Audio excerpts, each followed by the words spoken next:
motherfucker. Oh, so now y'all want to work. Anyway, let's go.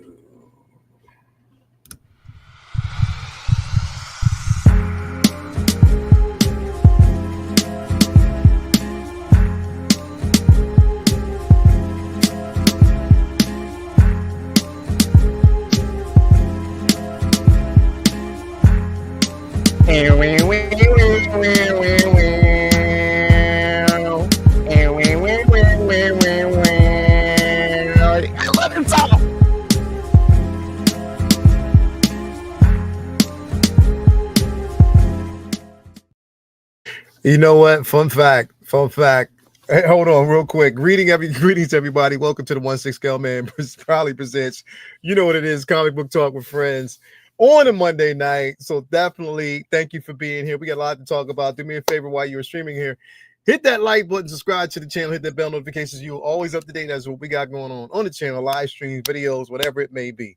But definitely joining me here is these incredible gentlemen here with us. We got Vinny in the house. We got, the name. We was listening to the Metro Bloomin remix. Yo. Why is it that I never look at the name until we go live, bro? It's like I feel like Mo from fucking Simpsons every Monday. Yeah. We go live, bro, and it's like you did, son of a bitch. Yeah, bro. Like we need a 1/6 Bart Simpson, by the way, bruh. Definitely. Thank you guys for being here. We got a few things we're gonna definitely talk about. I don't know where Jason at, but we're gonna talk about this anyway because it is definitely worth talking about. And here, before we jump in, we got to give a shout out to the places where I know I get these figures from. I don't know about y'all, but y'all need to be going to these places when y'all need them. Starting off with my man Ray over there at Underground Figures. If you need it, he got it. He'll definitely take care of you. Make sure you sign up for that newsletter. Actually, also create an account. Again, no NRD, shipping and handling is definitely reasonable. He'll make sure you have that figure in such a timely manner as he always does. Ray definitely kills it. Again, if anything you're looking for brand new, or even stuff that he actually, everything is pretty much brand new, but he has grails also in stock if you're looking for it. So just going on over there and hit him up, and he'll definitely take care of you. You got everything that you need definitely to proceed as always. Also got to give a super duper shout out to my man Ray over there at Hawk Wars Toys. Again, I call him Hawk Wars Way. If you were looking for the latest and greatest, he got it. On top of that, he gives you a nice little care package. He makes sure that box is stacked with not only stickers, but a comic book as well for source material. Make sure that you have everything that you need. Ray is such a pillar. Actually, shout out to Ray also for his contributions with this past Figure Flex Fridays, Fall Fallout. He did his thing, and everybody did their thing in the competition. So shout out to you and all the winners. Hey, man, listen. People you already say know what they want about you doing this, Leo, but a few of these vendors, some of those figures that they've had for purchase are in here, right here, and in the age of scams. And how scary it is to start off if you don't understand the concept of Sideshow, how scary it is to start off at 1/6 scale collecting without an older collector guiding you. We just want to understand that just highlighting this value of people we know and presenting you to them. Exactly. That's all that is here. You know what I mean? Exactly, bro. Exactly. God bless you for that, because we don't get that elsewhere. We just get codes and that's it. So that's it. And that's the thing is, bro. Ray hit me up today, and I'm gonna share a quick story. Ray hit me up because I was talking about this the other day, actually yesterday on the Collector's Lounge. I was like, "Yo, I'm done pre-ordering." I actually canceled like 22 of my pre-orders. Woo! 22. Yeah, I canceled 22 pre-orders because I'm done, and I was like, I'll get them when I'm supposed to get them. But again, it's just way too much dropping in Hot Toys. They're suspect. Continue, but we got family backstage. I'm gonna bring yeah. We definitely got him in the back. My man Jay is in the building. Definitely gonna be talking about that. And he got his Eagle Green on, so he gonna talk some shit. I ain't gonna say nothing too much, man. You ain't got to say nothing, motherfucker. You got that Philly all up in your place, brother. Like you already know what it is, man. Happy Victory Monday. Happy Victory Monday to all my folks out there, my winners last week. Boy, I don't know. Victory dancing as always. My bad Monday, definitely friends. It's always my bad Monday, man. So definitely thank you for being here, bro. But yeah, now continuing on, like I said, I mean, I was hitting up right. He was like, look, you can always come to me whenever you need anything. And I definitely got you. He was like, as much as you do for the community, but also I want the community to know that there's other outlets. And I was like, it is, bro. There's always other outlets out there, that we don't really, get a chance to kind of connect with. So I'm so glad that he's been connecting with us for the longest time. We got Renee Cruz is in the building coming through. Love that countdown lift off. Comics rock. Thank you for That's coming. A lot of emotes. That is a lot, definitely, but definitely thank you for coming through. Appreciate that. Also got to give a shout out to my man, our guy Jake over there at Comic Relief, Comic Collectibles. Definitely, if you're looking for it, he got it. Anything that you definitely need from 1/6 scale, 1/12 scale, quarter scale, and comics. If you need it, he got you. He'll definitely come through when it's definitely needed. Hit him up. Sign up for his newsletter. Also, create an account on over there. Again, make sure that you pick up the things that you need, all the figures that you need. Make sure you are grabbing them when you're supposed to. But definitely got to give my boy Jake a shout out over there. Comic Relief, Comic Collectibles. You'll be in our Ohio location. Definitely make sure that you take care of that. You make sure that he you look him up and he takes care of you as always. Also want to give a super duper shout out to my man Brian Wong over there at Maju Case Maju Space. Again, if you're looking for an incredible display, he'll definitely make sure that you got what you need as always to proceed. And again, I got the mono right here, but he has different assortments of things that you can actually get in. So you definitely want to name up. He'll take care of you. Tell him I sent you, and he always got you. Brian Wong been doing this for a while. So again, if you don't want to create your own garage shelf, if you don't want the details, hit him up. He'll do the work for you. So definitely shout out to him as always. And also we want to give a shout out to Vincent Dunn Art during the holidays. Make sure you get on over there. He's giving out 25% off to the room coupons that you can actually get. I'm a fan of your work. Yeah, I'm a fan of your work. Stickers and t-shirts and release memorabilia. Definitely. Don't forget to use your code. I'm a fan of your work for 5% off. Yeah, that's it. Save up enough room bucks, you get a fan of your work bucks, and then your work. A fan of your work bucks. You get a ticket to the room.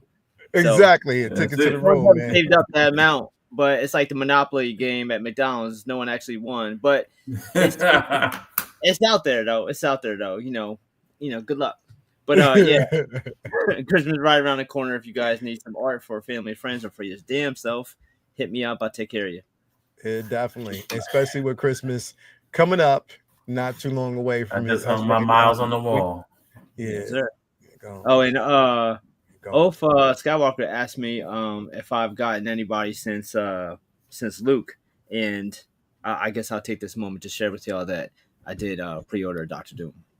There you go. That's what I'm talking about. He ordered that Doom. That's what I'm talking about. He did pre-order that Doom. Exactly. Proud of you. Salutations. Well, shit. Knowing Hot Toys, that shit might be on the way soon. Who fucking knows right now? No, should be coming out way too early. Mystery, because I waited. I feel like longer for Phantom Menace to come out than I did for Luke to get here. So I felt like that shit forever in a day. So now I know. But now I know. Now I know what it's like. You pre-order something and you practically forget about it by the time it actually show up. You're like, oh, what's this? It's changing now though. That shit is changing. I think I'm gonna fall back on my pre-order shit too, bro. I have something I might just cancel myself. Bro, like I don't know why I do it. My boy got a shop. I just go right to his store. I don't know why right over there, bro. I don't. Here's the thing, bro. And I don't. I only pre-order with Sideshow when needed. That's the only company that I basically pre-order with. unless it's something overseas that I get, through Kit. I'm Kit exclusive. is the only other source that I would actually go through to get certain things. I don't go through anybody else. Can't fool with it. But again, like I said, I just thought about it. Like, why pre-order on items that aren't exclusives when they're currently available? You don't have to do it. Like, if there's an exclusive piece that releases, then yeah, go on and do it. Like that Moon Knight that basically dropped last week. A lot of people were after that. I'm hoping that they don't slap an exclusive tag, on that Bucky, bro. If they do that, I'll be pissed. I hope they don't do that because I definitely. So they are redoing the Bucky. I saw the picture. I'm like, I can't believe it. I'm gonna just sell mine. I don't think we've gotten any details on that yet. I might be. I'm gonna sell it. I might be getting the shoulder. I saw the shoulder and I'm like, you know what? Yeah. I don't think, but I'm just saying details in terms of the numbers, units, all of that. I don't think we know that yet. Not yet. So we just got to kind of wait and see. But definitely, man, it's coming, and we just got to kind of wait. But yeah, I'm scaling definitely back on pre-orders for right now, man. Especially with the holiday, and especially that right now, Hot Toys is completely unpredictable. So I just can't. I just can't do it. Who we got in the building? We got my man. We got Renee Cruz in the building. Thank you for being here. We got Chuck G in the building. We got my man CM Brock is here. Renz Talentino with that. That's what I'm saying, Cole. We got Dale A is in the building as always. in the room. Go fan of your work.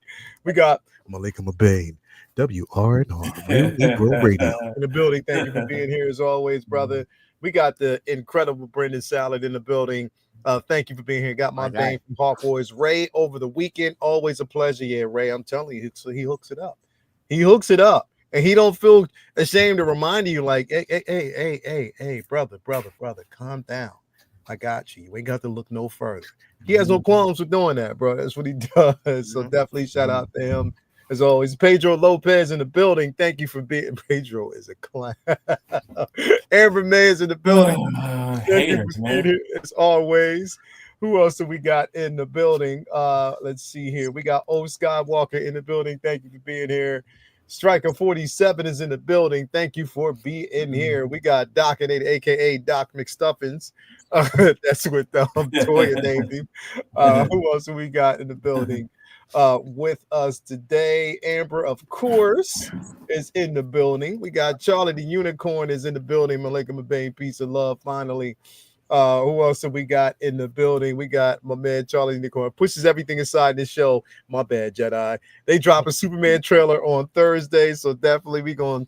Speaking of which, bro, you got everybody coming for me now, bro. That's so messed up. My bad, bro. My bad. We gotta talk about this first, bro. My bad. How many people sent you this today, Jay? Like, I think I started off with Renz hit me about like 3 a.m. The first one. After that, I got like 20 of them.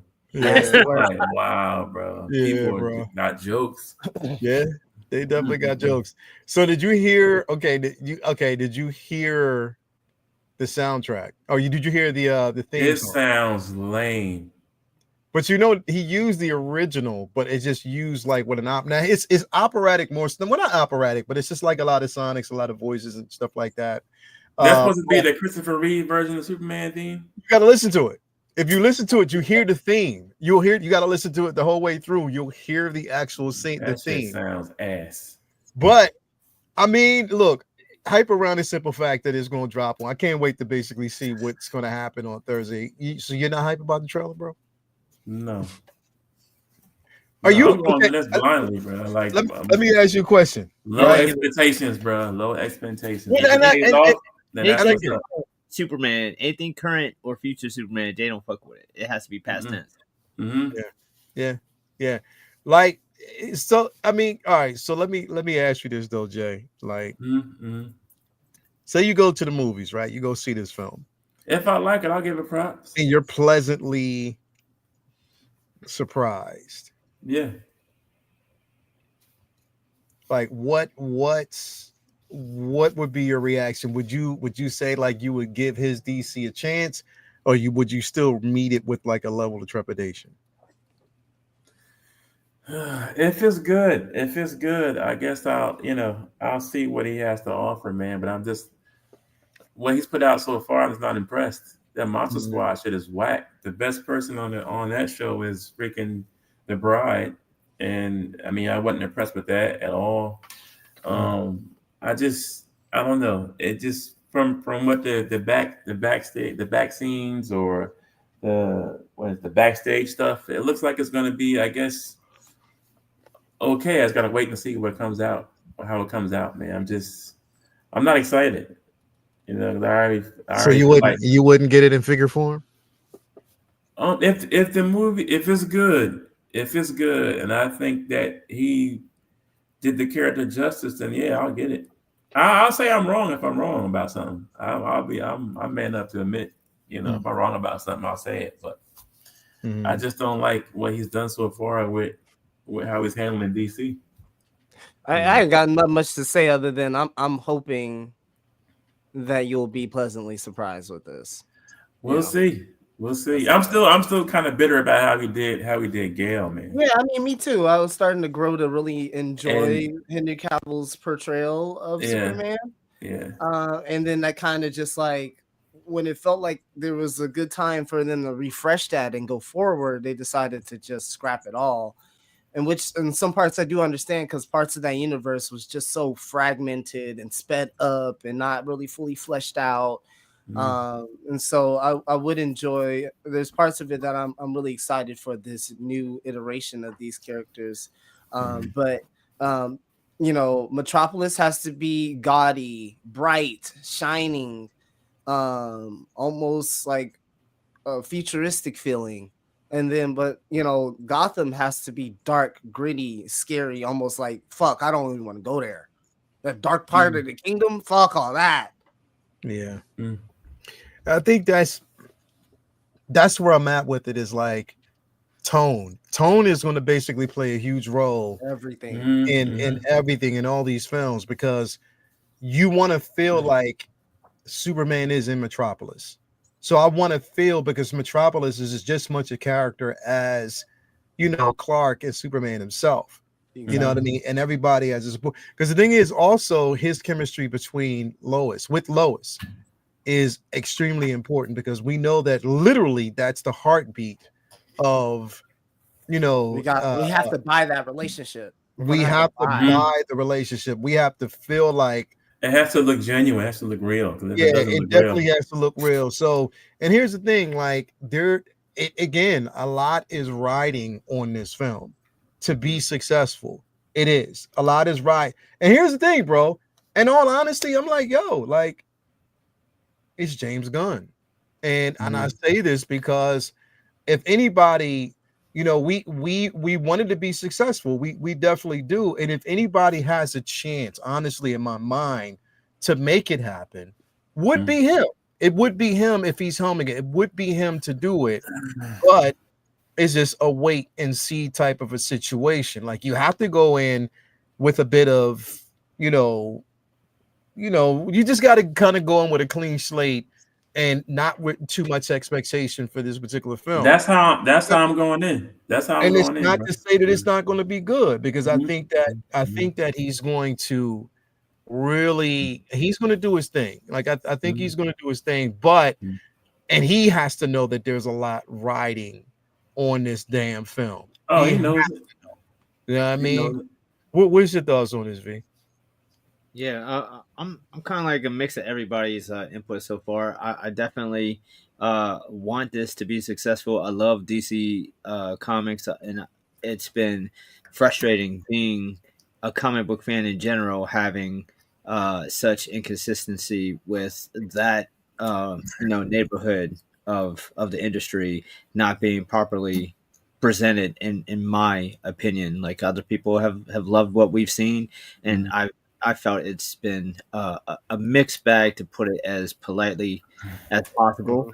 And it's frustrating, because I want to see them win and do things the way I think a lot of us would like to see them, so that way they can be competitive, and so that way we're not having to kind of have this bite our nails feeling every time a new film comes out, because they haven't had the parental corporate support backing them for a long time. Warner Brothers seemingly, at least by their actions, hasn't really given much a concern or care to the DC comic films. It's not something that was necessarily important to them outside of Superman and Batman, and it's you can tell they didn't want to really tell those stories, hence why they rushed through a lot of that Justice League shit. Once it got outside of your hit makers like Batman, and they gave up on it even gave up on Superman within the DC EU,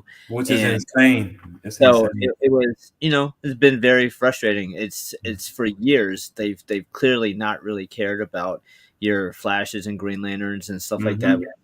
Support for them on CW and animated and video games and everything but live action, where the studios have the most say and input. And it's kind of like, as long as it's on CW or a video game or a comics or animation, it's like, yeah, you can do whatever over there. We don't really care. But when it comes to the movies, it better be Batman, or we don't really want anything to do with it. And the frustrating part is, even those Batman films haven't been, Batman. The comics, it's been like a corporate, streamlined, washed up version of Batman, who doesn't have his entire skill sets, and definitely not something that is, continuity driven with the Justice League and all these things that we grew up. Even if you didn't read comics, there's a whole generation that grew up knowing about DC because of the cartoons, the Justice League. That those WB cartoons are, so powerful. So grew up with them. So to say that these are all like characters that people don't know, it's like, not everybody knows Wonder Woman, everybody knows Flash, everybody knows Green Lantern. It's like, these motherfuckers from the 30s. What the fuck are you talking about? On the table, I just don't understand that line of thinking. Frustrating. I haven't, we'll get into Creature Commandos. I've had plenty of issues and criticisms for how James Gunn has handled a lot of the jump off here, but I would not deny that this is somebody who clearly understands and knows a good deal about the comic book medium. So I'm very anxious to see how you combine that with a corporate power structure, because we've seen what the suits have done with WB. We haven't seen a fan become a suit to take over DC, and I made no bones about it. I don't agree or believe that he's in complete control. Zaslav and them still have final say and can veto anything. But like, for instance, I highly doubt it was James' decision to have that fucking boot picture be the first pick. That was probably Zaslav. He probably would have rather that flight picture be the first promo image. Like, it's so insane that poster we just got should have been the first fucking thing we seen. Yeah, because that boot picture turned me off from the gate. A magazine after the trailer was already out. Like, that should have been promo. That shouldn't have been the first thing you've seen. So there's little decisions like that are going to get nitpicked and poured over and criticized and under a microscope, because they failed so many times. You don't have the benefit of the doubt. And that's not fair, but it's the way this way the industry, the way the world works. And I truly feel like this movie has to make a very large amount of money for them to have faith that you can, put projects like Authority or Supergirl in the hands of somebody who couldn't make $1 billion with Superman. So you better make a lot of money. And I don't know. I definitely feel like he's very ego driven, and I hope that doesn't get the best of him.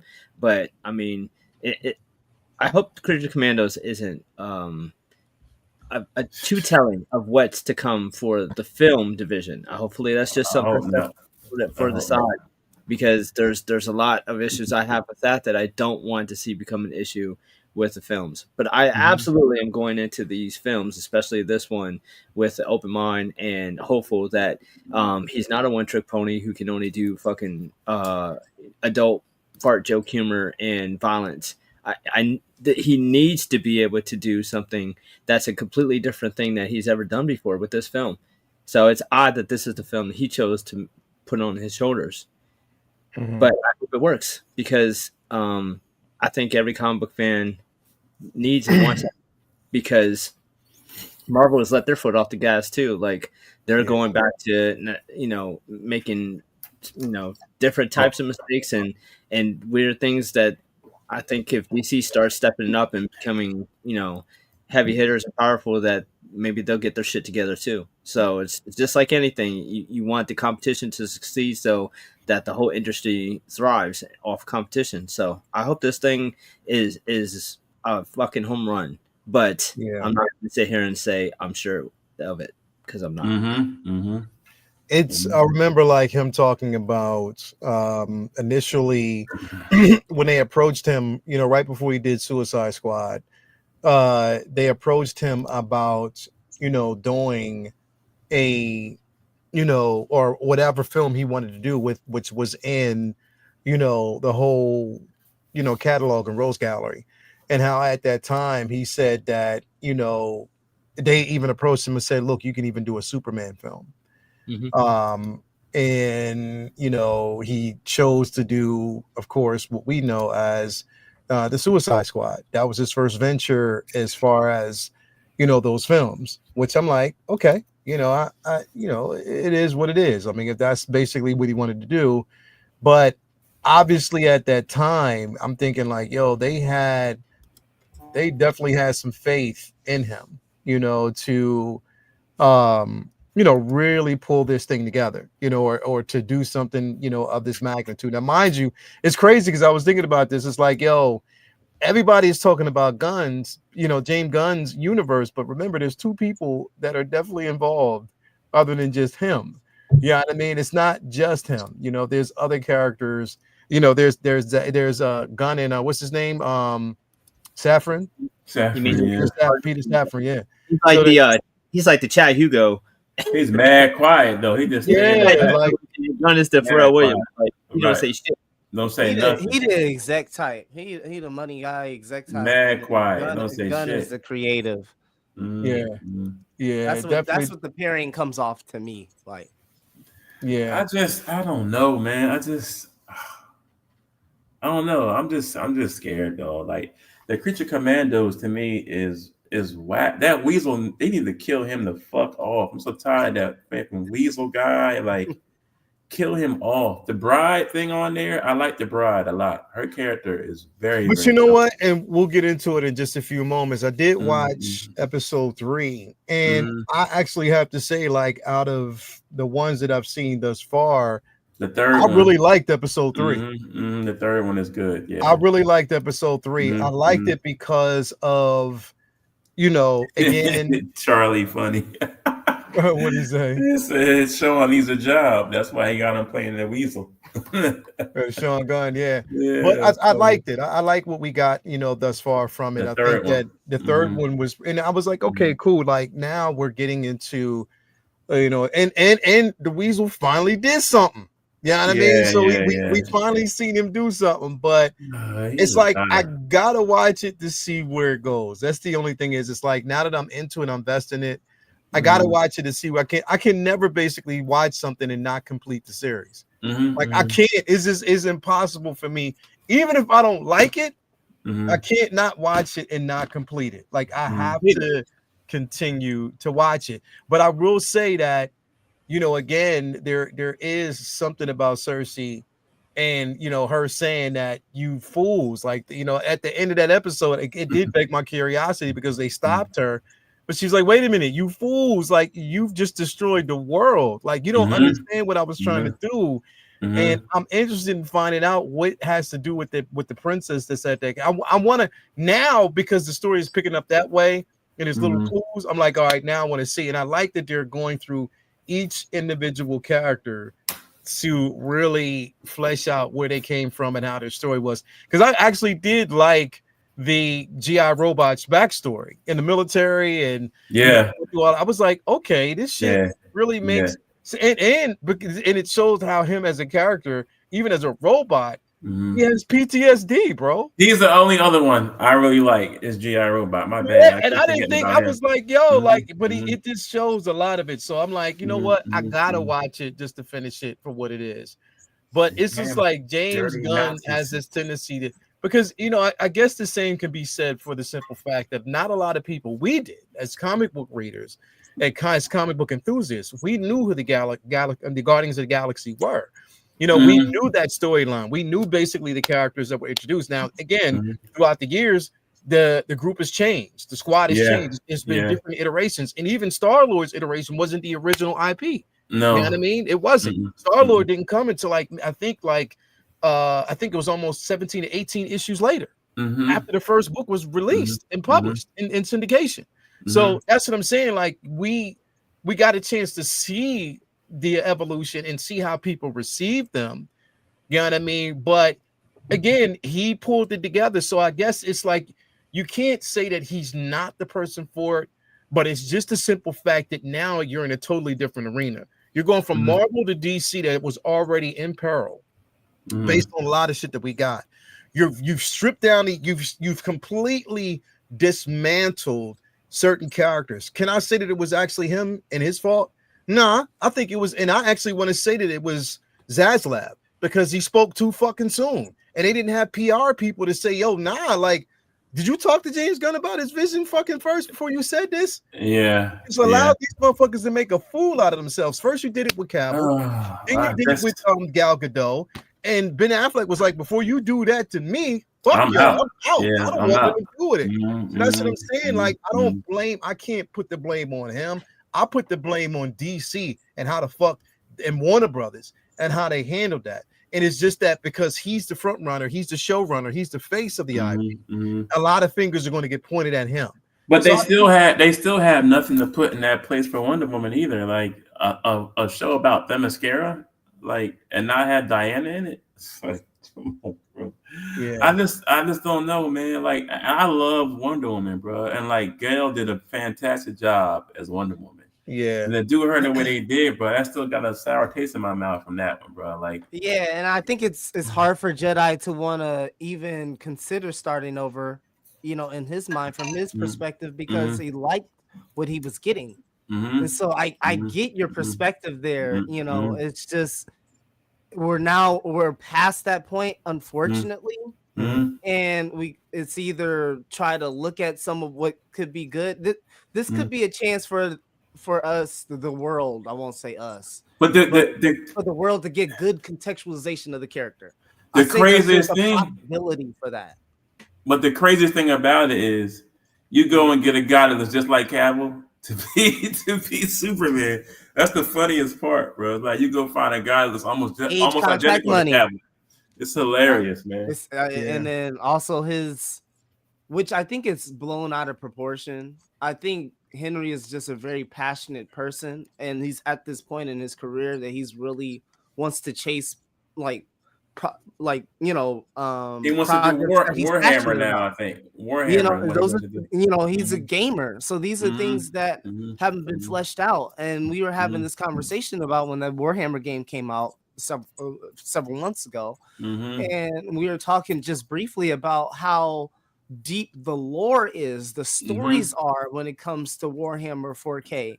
That boy loves Warhammer, bro. So I understand it, but yeah, I honestly think it was just like money contracts is real reason why a lot of these people just didn't get ported over, and they didn't just do that. And also when we go back to that other conversation we had last week, or but maybe a week or two ago, I asked you guys like what holds companies up from just literally just saying, all right, we're going to do this comic issue in a movie. And Vinny said, no, they want to have their own take on it. They want to be able to put their own name on it. That's what I don't understand that. That's where we're at. The scary thing with that answer and James Gunn is this is a suit now who has comic book knowledge, and you have some blurred lines here.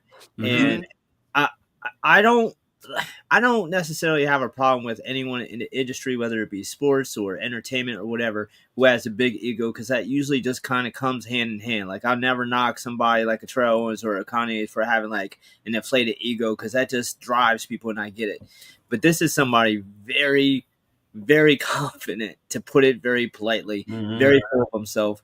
I mean, I watched him in an interview talk about the Infinity Stones and his contribution to the MCU with it.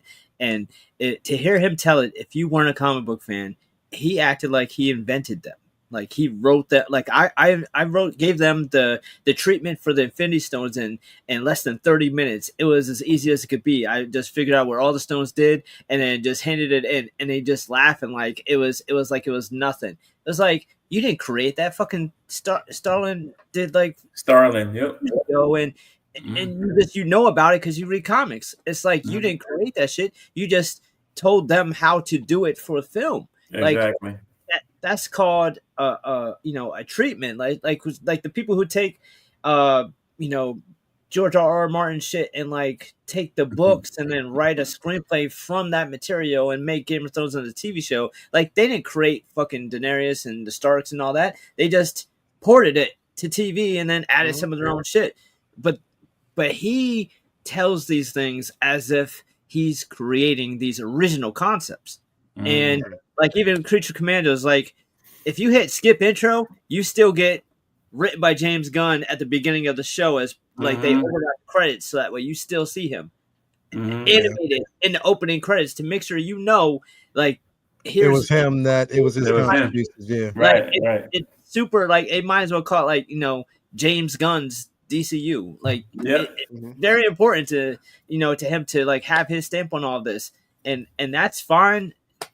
He's you could post on Twitter today something about DC, and if it's wrong, he gonna write it. He gonna respond to you. He gonna respond.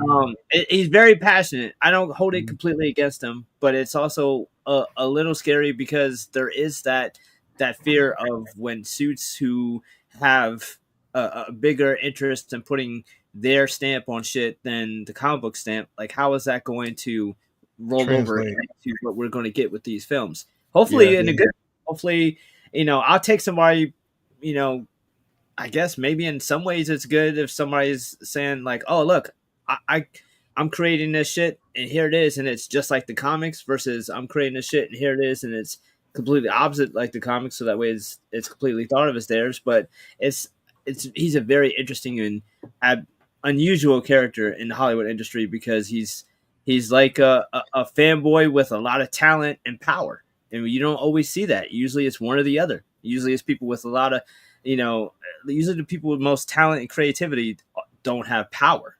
Yeah. So it'll be interesting to see what we get going forward because there's a lot, of power that they've given him, and it's it'll be interesting. And here's the thing, and I say this with like a lot of people got to prepare themselves for it, bro. And even like James Gunn fans have to prepare themselves for this. And it's not like I'm trying to basically speak evil on this guy because, like I said, he's incredible. He's an incredible writer. He's an incredible director. He's revived, franchises. He's done certain things, that have been incredible. And I give him his flowers for that. But what he has to understand is he's coming from a franchise. He's coming from a studio that dismantled the characters that people knew for so many years, and they still have a fucking following. And I'm telling you, it's going to be those motherfuckers that are going to be the most vocal when his film releases. It's a shame. It is what it is, though, and I hope he's prepared for that. I'm pretty sure he probably already is, but he has to prepare for the onslaught of individuals that will come out and be like, you know what? Fuck that. And they'll even try to review bomb this shit because it's not Calvin. You already know that. Well, if your shit's good, you ain't gonna be worried. If your it's real good, easy. You put your own take on Guardians of the Galaxy and Suicide Squad and Peacemaker. These are all D-list projects who even the most hardcore readers didn't have a definitive attachment to. Like, even if you knew Guardians of the Galaxy before that shit came out, nobody was like, begging and hoping that one day they make a movie of it. It wasn't no one's favorite fucking book, and you can't. No one can say the same for Suicide Squad either.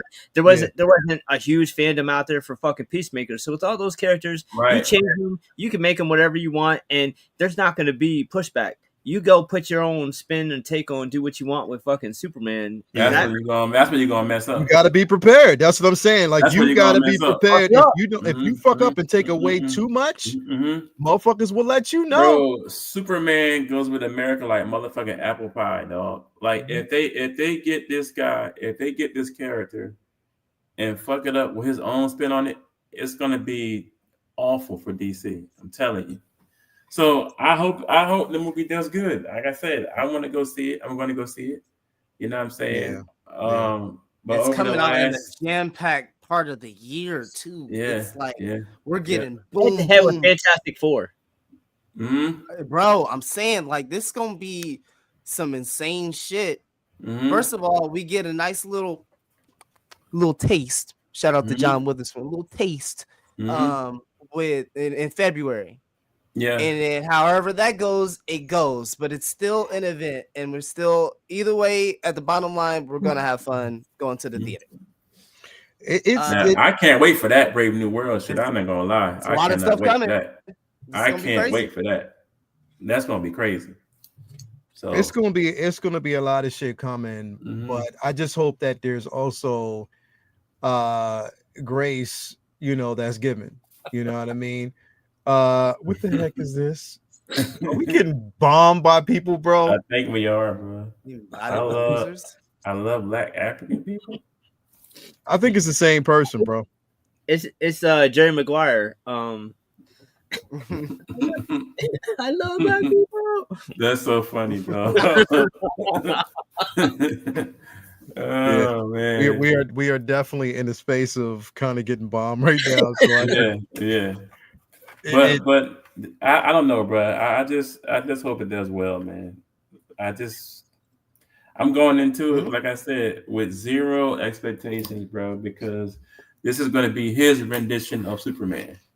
Yeah, and I'm just nervous about that. Yeah, man, can't be having fart jokes, man. I mean, right? Because we got his rendition of Adam Warlock, and look how that turned out. It's like I don't even want to talk about that shit.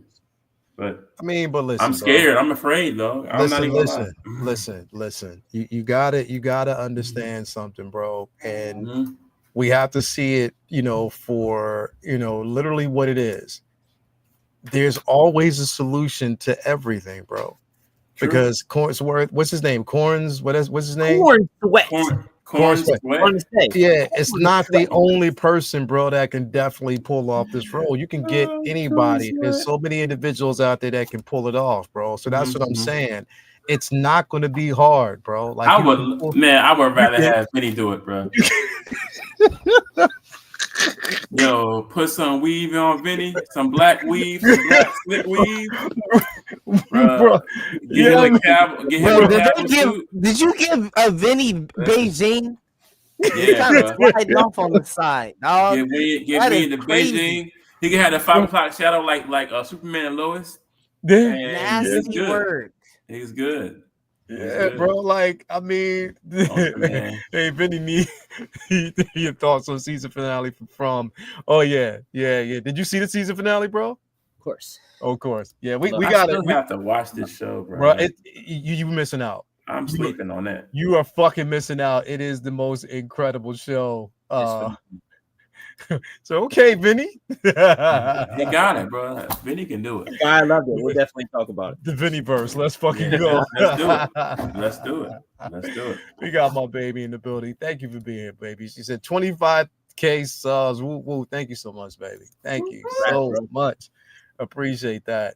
But yeah, man, we can get V to do it, bro. I'm pretty much right amount of money. Just hit him up. At least I know it's with somebody that loves the character too. So I mean, I wouldn't be upset. DC is done.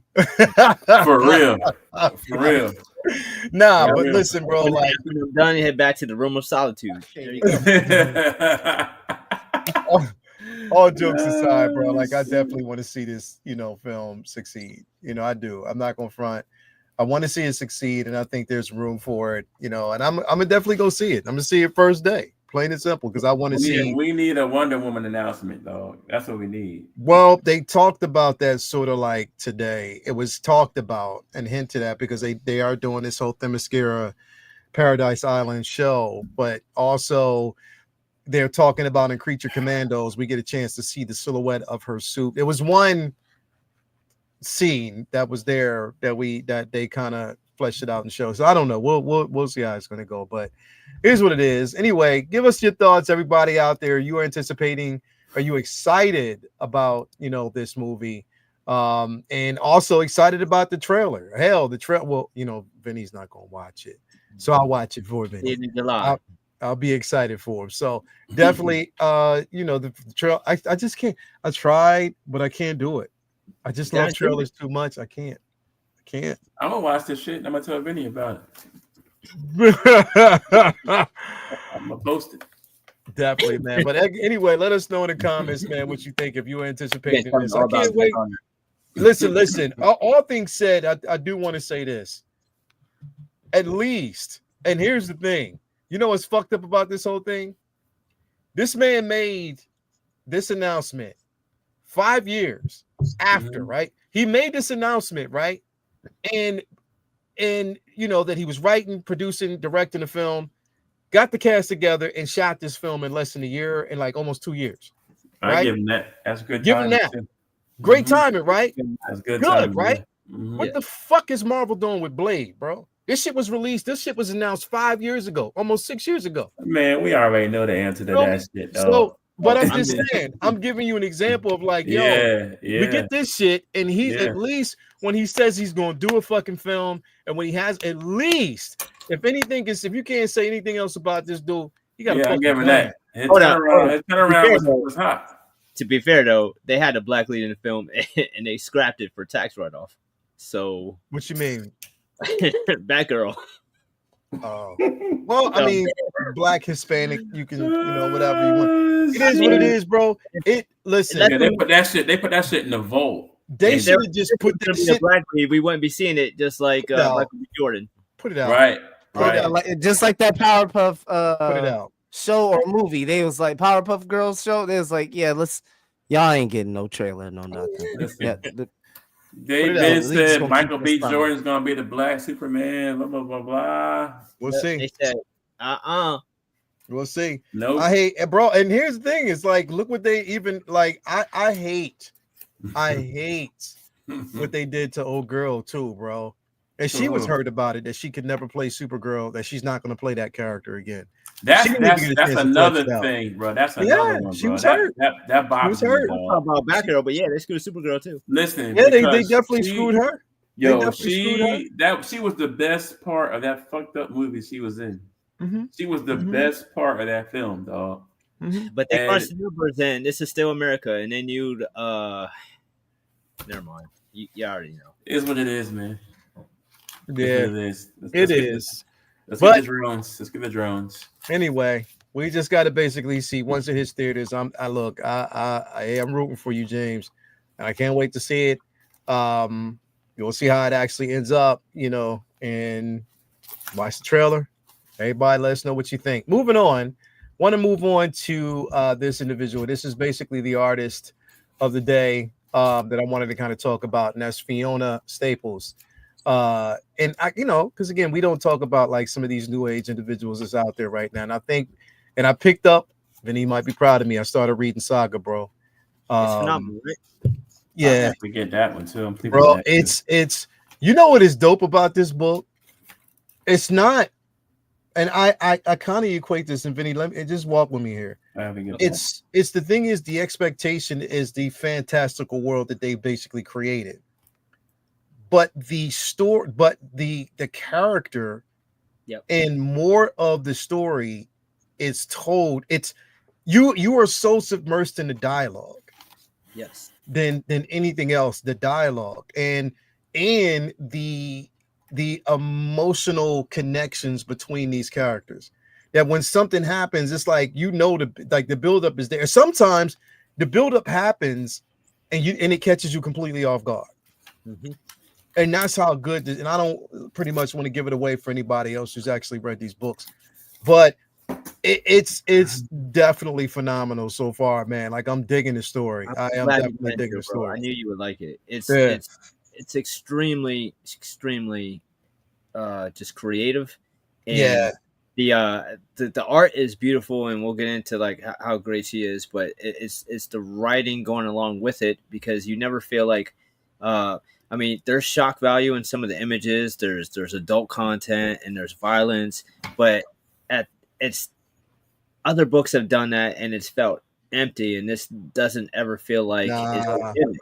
It never feels like a gimmick. It feels like everything pushes the story and narrative forward. Mm-hmm. And there's different levels and layers to it. I feel like if you are, not the, if you're a younger reader, like there's stuff that might go over your head. But if you're a reader and you've been around the world and know how crazy and messed up the, societal constructs and politics and everything can be, you probably get more out of the things that they go through because there's a lot of symbolism. And symbolism. They don't beat you over the head with the symbolism, but it's there to, if you can read between the lines. So there's a lot of, politics in the book without it being a political book that is bogged down by, exposition. The exposition is organic and it just flows, and it's like you see it there, but they never take a whole lot of it never stops the momentum and its tracks to preach to you. You just pick it up organically, and I think that's what's so phenomenal about the book. It makes it flow. It makes it so hard to put down. Like I got through the compendium like really quick because I just couldn't start reading it. Everything was just it just hit the beats, just everything just flowed so well, and the art was so incredible. And we're gonna be talking about Fiona Staples, and don't take my word for it. She's won an insane amount of awards for this book. Yes. Eisner, Hugo, several different company awards she's won for the different volumes of this this phenomenal book. Like not just I could Booster, Harvey Award, Burst Fantasy Award, like Inkwell Awards.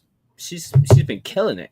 She's crushed. And you know what? And what I wanted to say, then and we're going to jump in basically to who she is. The dope part about this book is there's no definitive guideline between good and evil, because they all make questionable ass fucking decisions. Yep. So you'd be like, yo, what the fuck did you do? Wow. Like literally, they make questionable ass decisions in this book. Yes. And sometimes it's for the sake of, all right, there's survival, and we know that there's survival. What will you do this for the sake of survival, especially if it's your own family or the person you love, or even a person you hate? Right. You know what I mean? I gotta check this book out, bro. It's incredible. I can't. It's where. Yeah, just get the book, and you'll definitely understand it. But getting back to her as an individual that is completely incredible. We're talking about Fiona Staples, and like Vinny has alluded to, she's won a lot of awards, and for her artwork, stuff that she's basically done. Hey, Hoberticus, I gotta show you this real quick because she did, do. Nah, that's dope. Yeah, she did. I just want to well, damn out there for what I mean. Hoberticus, I gotta put this out here too. Like she did, do what I mean? She, that's Peter. Let me put this out here too. There's go Captain, Iron Man, bro. She's done. Also, let me, I know you don't like this. My bad, bro. My bad. But also, Life of Captain Marvel, bro. Skip. Nah, bro. It was a dope book, though. I ain't gonna front. It was a dope book. I like the book, so I ain't gonna front. I had to put. But here's the thing: is that she's had her hands in so many different IPs, but it's worth it. And her as an artist, again, and as an individual, I'm gonna get this saga shit, bro. This shit. The thing is, it's what, Vinny, I kind of play with this like I did with Hoberticus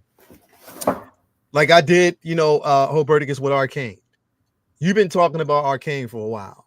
You and other people have been talking about Arcane for a while, and I didn't jump on the bandwagon until this year, and I'm fucking hooked. You said Arcane. I heard about that one. Is this Arcane? No. This ain't Arcane. And he was late on it. Just like he was late on Saga. That's what he's compared to. Saga. I'm just saying I was late on it. Saga is basically the book. Yeah, I was late on all of this. But, again, another book from Image, bro. Yeah. You know what I mean? So Image Comics? When I was like in 2020, I was a manga collector. Don't let your kids read it, Jay. Oh, hell no. I saw a lot of this on Amazon in 2020. Sagas was everywhere, but I didn't end up picking it up because it's a larger book. Mm-hmm. And my collection was more standard manga. Vinny, you know what I'm talking about. Very standard manga, small size. I think they call it like a bento box size. I forget what they call it. Oh yeah, I've seen that at my boy's shop. Yeah. So yeah, but I saw this around, and a lot of people talked very, very greatly about this book. Didn't know the artist, so this is kind of like a full circle moment for me. Like almost 5 years later, like wow, Sagas has made its rounds to the other side of things, man. Because that's pretty cool, man. It's pretty cool. Great to see it. Damn. And she's an amazing storyboard artist too. Yeah, she is. Flow, because you know how it goes. There's some artists who do better with covers and splash pages, and when it comes to interiors, it's not exactly the same. But there's many pages where you don't even need Brian to say much. She's telling the story through her medium, and they work together very, very well. Like it's an incredible team project that they've got going on with this book, and it goes to show it's a completely creator owned image thing. It's adult oriented, it's weird, but it's gotten so much word of mouth because of the quality. But yeah, she's incredible. She has a brilliant use of composition and color palette, and she has a very interesting like blend of what appears to be traditional and digital style without seeing like too much of either. It's a very like dreamy, pastel-y, watercolor type, but it doesn't seem all traditional. It seems like she just either traditionally draws through digital mediums or uses digital works to accentuate her traditional art. So it's a unique feel, and it just flows so well. It's like it just feels like you're submersed in that world. And I think that's another thing that's really interesting about Saga is everything takes place on multiple alien universes. Yep. Every world feels like unique and it's fleshed different. out. The characters definitely match. Yeah. Fleshed out, and so many characters are so incredibly different and unique too. So it's like they're not just sounding like one alien race and what they're like. It's multiple different and worlds, and it never feels like it's too much, and never feels like it's not enough. They kill it. Yeah. She's definitely. I watched her. She did an interview. I mean, she's fine. So of course. What'd you say? Oh, Ghetto Yoda saw his fan of work, and I'm like, I mean, have you seen her? like a little young thing, a little baby girl. Yeah, she's definitely what it's also like since I was watching an interview, bro, and she has an amazing personality, but also an amazing outlook on characterization. And she said one of her biggest things is that even as a artist, people don't, you emote the characters' emotions, and what that writer, again, a lot of people, we've been saying this for the longest time, it's like how you emote through the pen and the expression from the pen. She's like, it's one thing just to draw a character.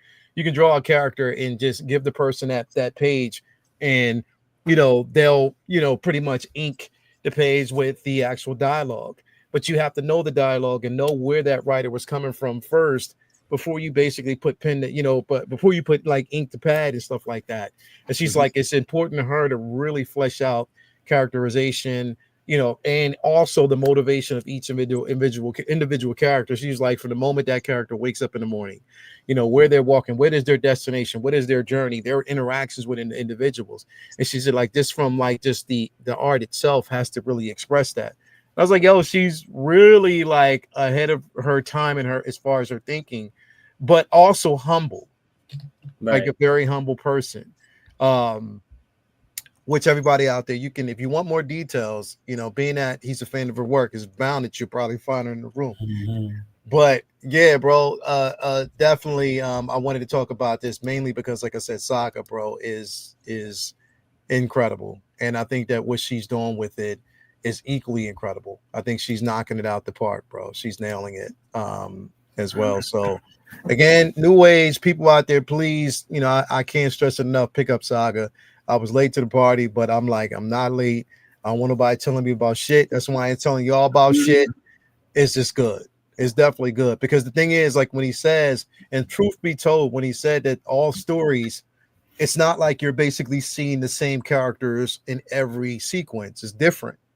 So pick it up.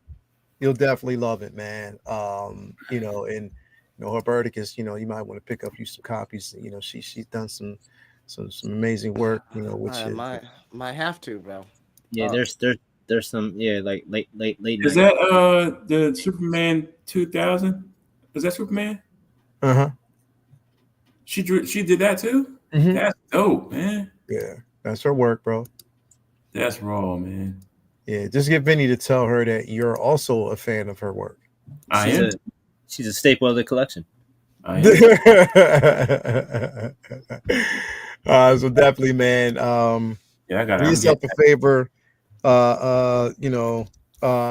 Pick this up.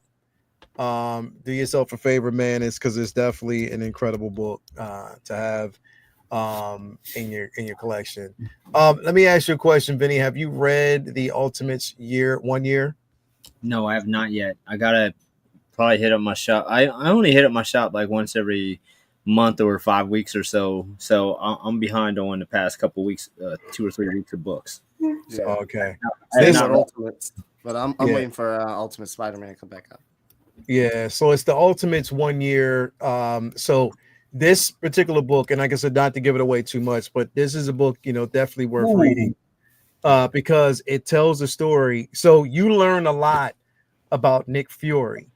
But you learn a lot. Like if anybody wants to know where the X-Men have been and where the mutants are, and what role they basically play in the Ultimate Universe. Now, mind you, we know Peach Momoko is basically writing her version, but this has nothing to do with it. This is something that's in that book for some reason. Yeah, bro. Like I don't know what the fuck, but anyway, like it's and now, mind you, both worlds are supposed to collide, but they haven't yet.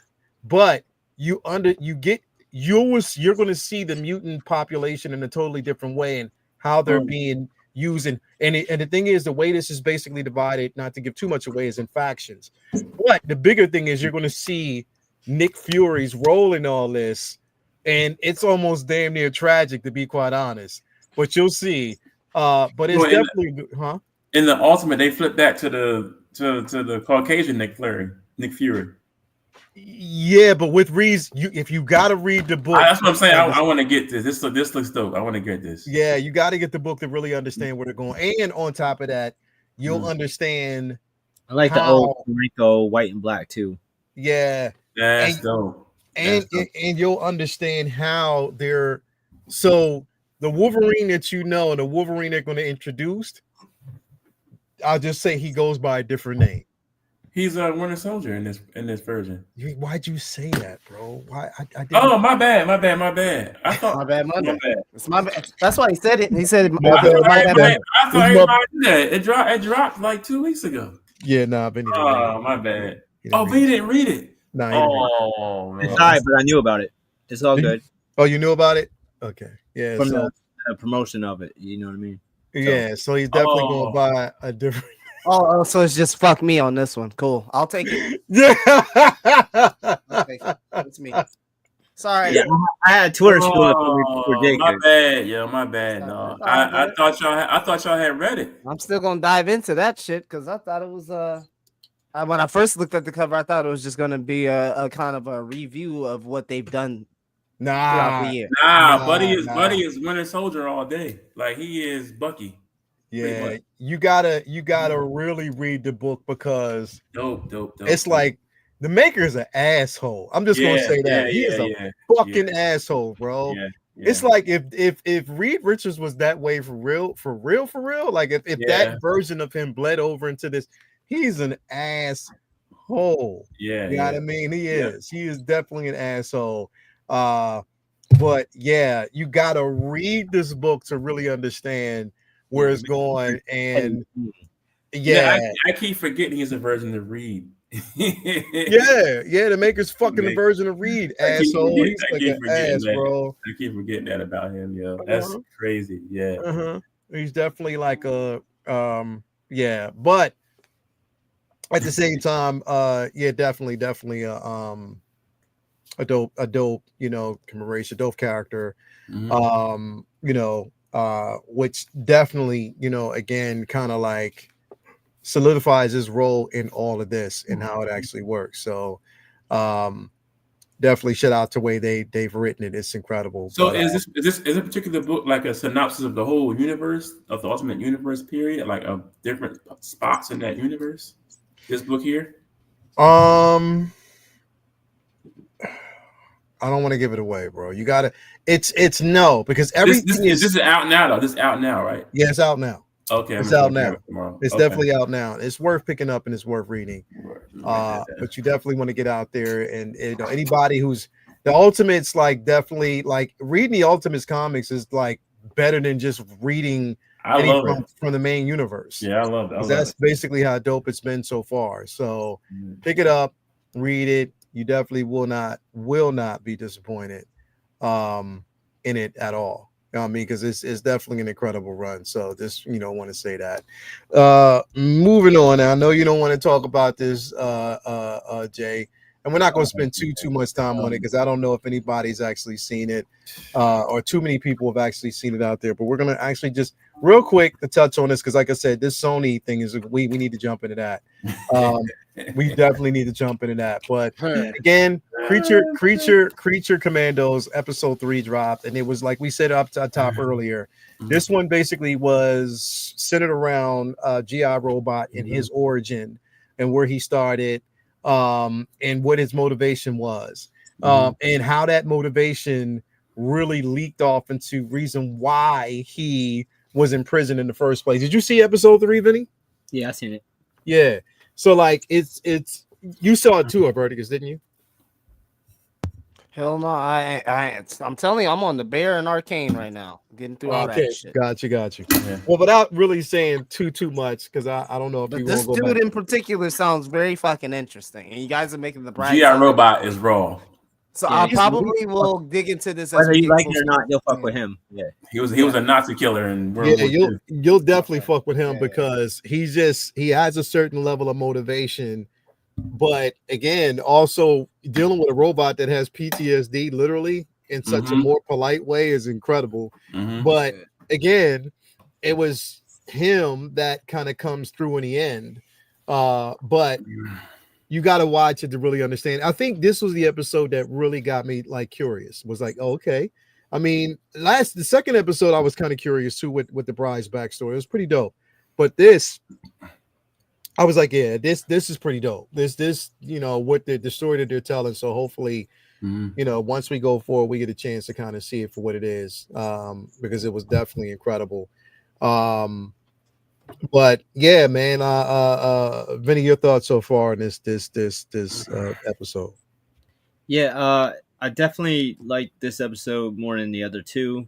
The GI Robot stuff was really interesting, really well done. They great like lead in throughout the episode. Then the transition to the thirsty fight at the end was really great action. I didn't like the way they ended it. It was a controversial ending with. That's what we need. That's what we need. Yo, if this Superman is like this on day one, I'm going. Why I look like I'm going. Bro. They just said fuck the Beijing on this one. Here's just I'm going. I like how fast I was flying. But bro, Riz did this, bro. Vinny Corn Sweat. Vince, I love you, bro. Hate me so. Vinny Corn Sweat. That's it. That's it. I'm going to see it. Bro, this looks like if Luthor decided to put the suit on. That's what I mean. It looks Well, like, he did. Boy, I'm the cross between Luthor and Superman. Shit. Yeah, he did. Now he made the mech suit, a red and blue one. But bro, like the expression is like, you think I give a fuck about a brainiac? Right. This is look. this is after I take my time putting on my boots. Like I'll get there when I get there. Like, But you know what, bro? You sort of like you want to out of nowhere just say out of nowhere when it's just quiet in the theater and you flying and you just look at the camera. It just sort of looks like you want to just say, Tony Stark's made this in a cave with a bunch of scraps. With a box of scraps.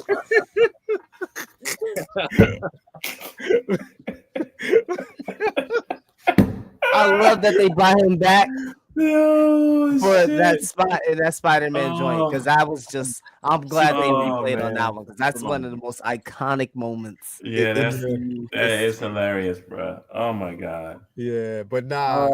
Yeah. All right. So I got him right in the cabinet right now. I'm gonna look at it and say, "Yo, Benny, what's up?"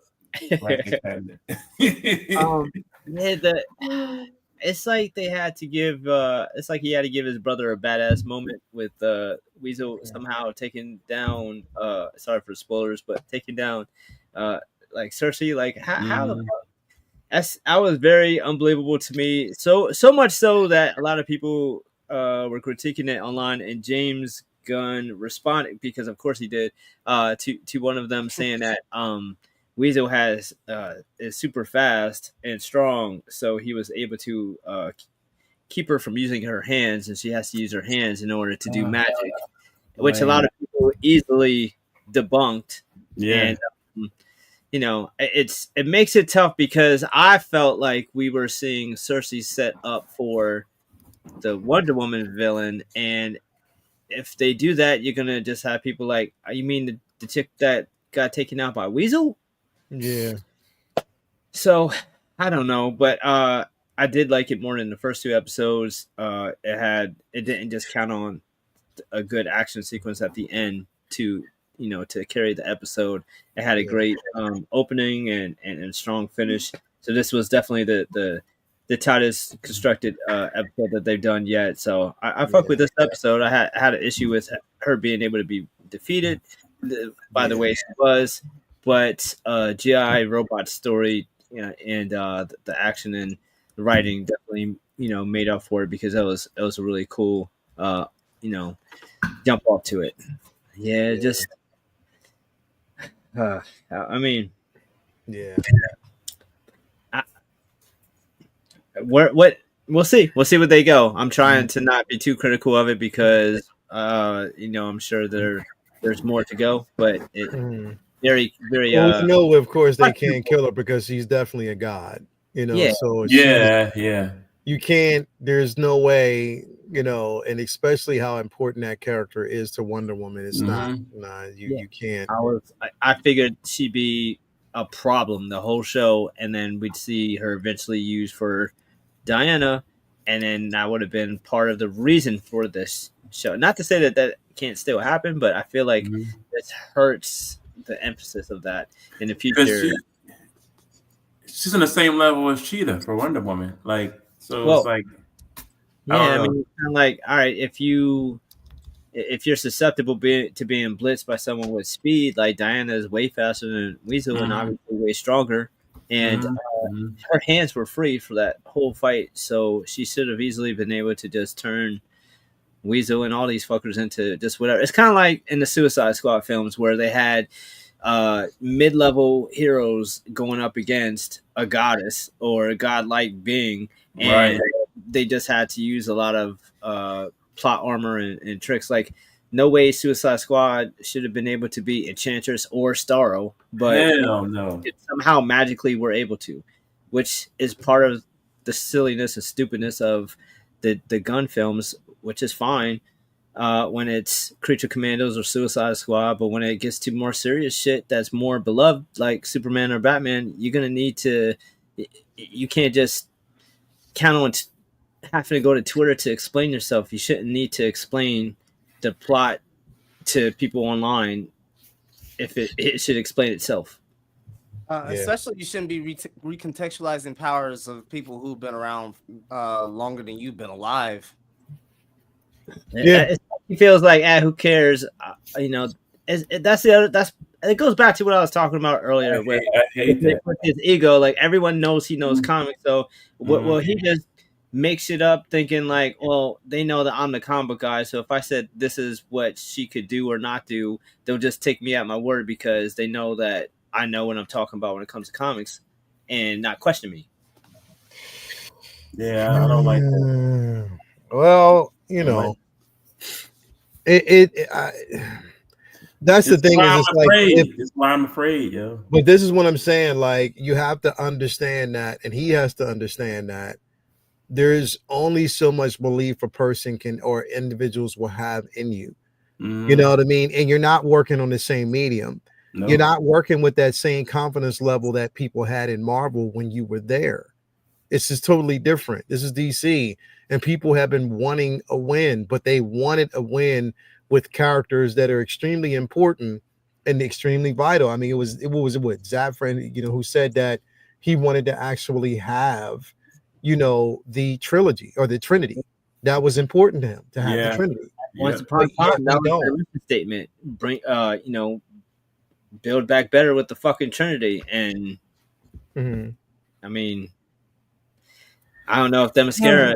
I don't know if Themyscira show is exactly what Zaslav had in mind. Now, obviously, he had to have signed off on it, but to lead off with that mission statement and then hire somebody who isn't going to give you a Superman, Batman, Wonder Woman 1, 2, 3 punch to lead off their film division is surprising, to put it mildly. That shit is dumb.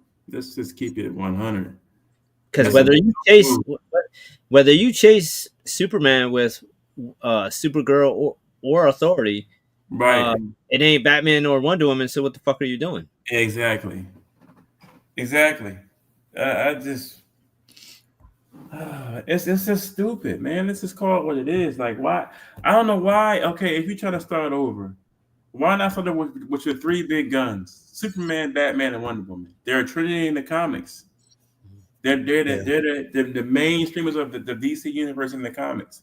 You do the Marvel did a lot of wonky shit when they were starting off because they had no choice. They didn't have Spider-Man or X-Men. Right. They had to use what they had. Like if Punisher and all that shit. Yeah, Marvel Studios started from scratch with all their toys. You would not have seen no fucking Iron Man movie to jump off, and you wouldn't have seen Guardians or Ant-Man till way the fuck down the line. Right. Yeah. So, I'm just so pissed about that one. The Wonder Woman thing really, really gets on. It really bothers me, bro, because it's like, if it's a hit, even if it's a hit, it means we probably won't see a Wonder Woman film for at least 4 years. That's crazy. That's crazy, dog. Because they're going to probably give us like generous. I would wager we won't see a Wonder Woman film for 8 years, really. Yeah, I mean, that burns me up, dog. That really burns me up, bro. Like, I'm waiting. Like I said, I mean, before I make any type of haste judgment, for me, I'm just going to kind of wait, because again, a lot of the success hinges on this, and I don't want to make any type of judgment calls without really seeing. I mean, the animation is one thing. It's just, I think it's just one of those things that you can be different without trying to be extreme. Yeah. And that's the thing, is like, we know, in a sense, you want to stray away from the whole,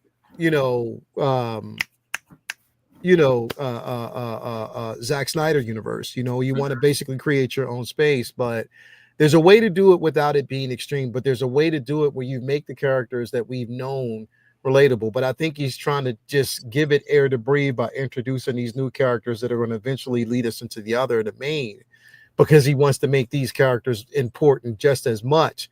I get that.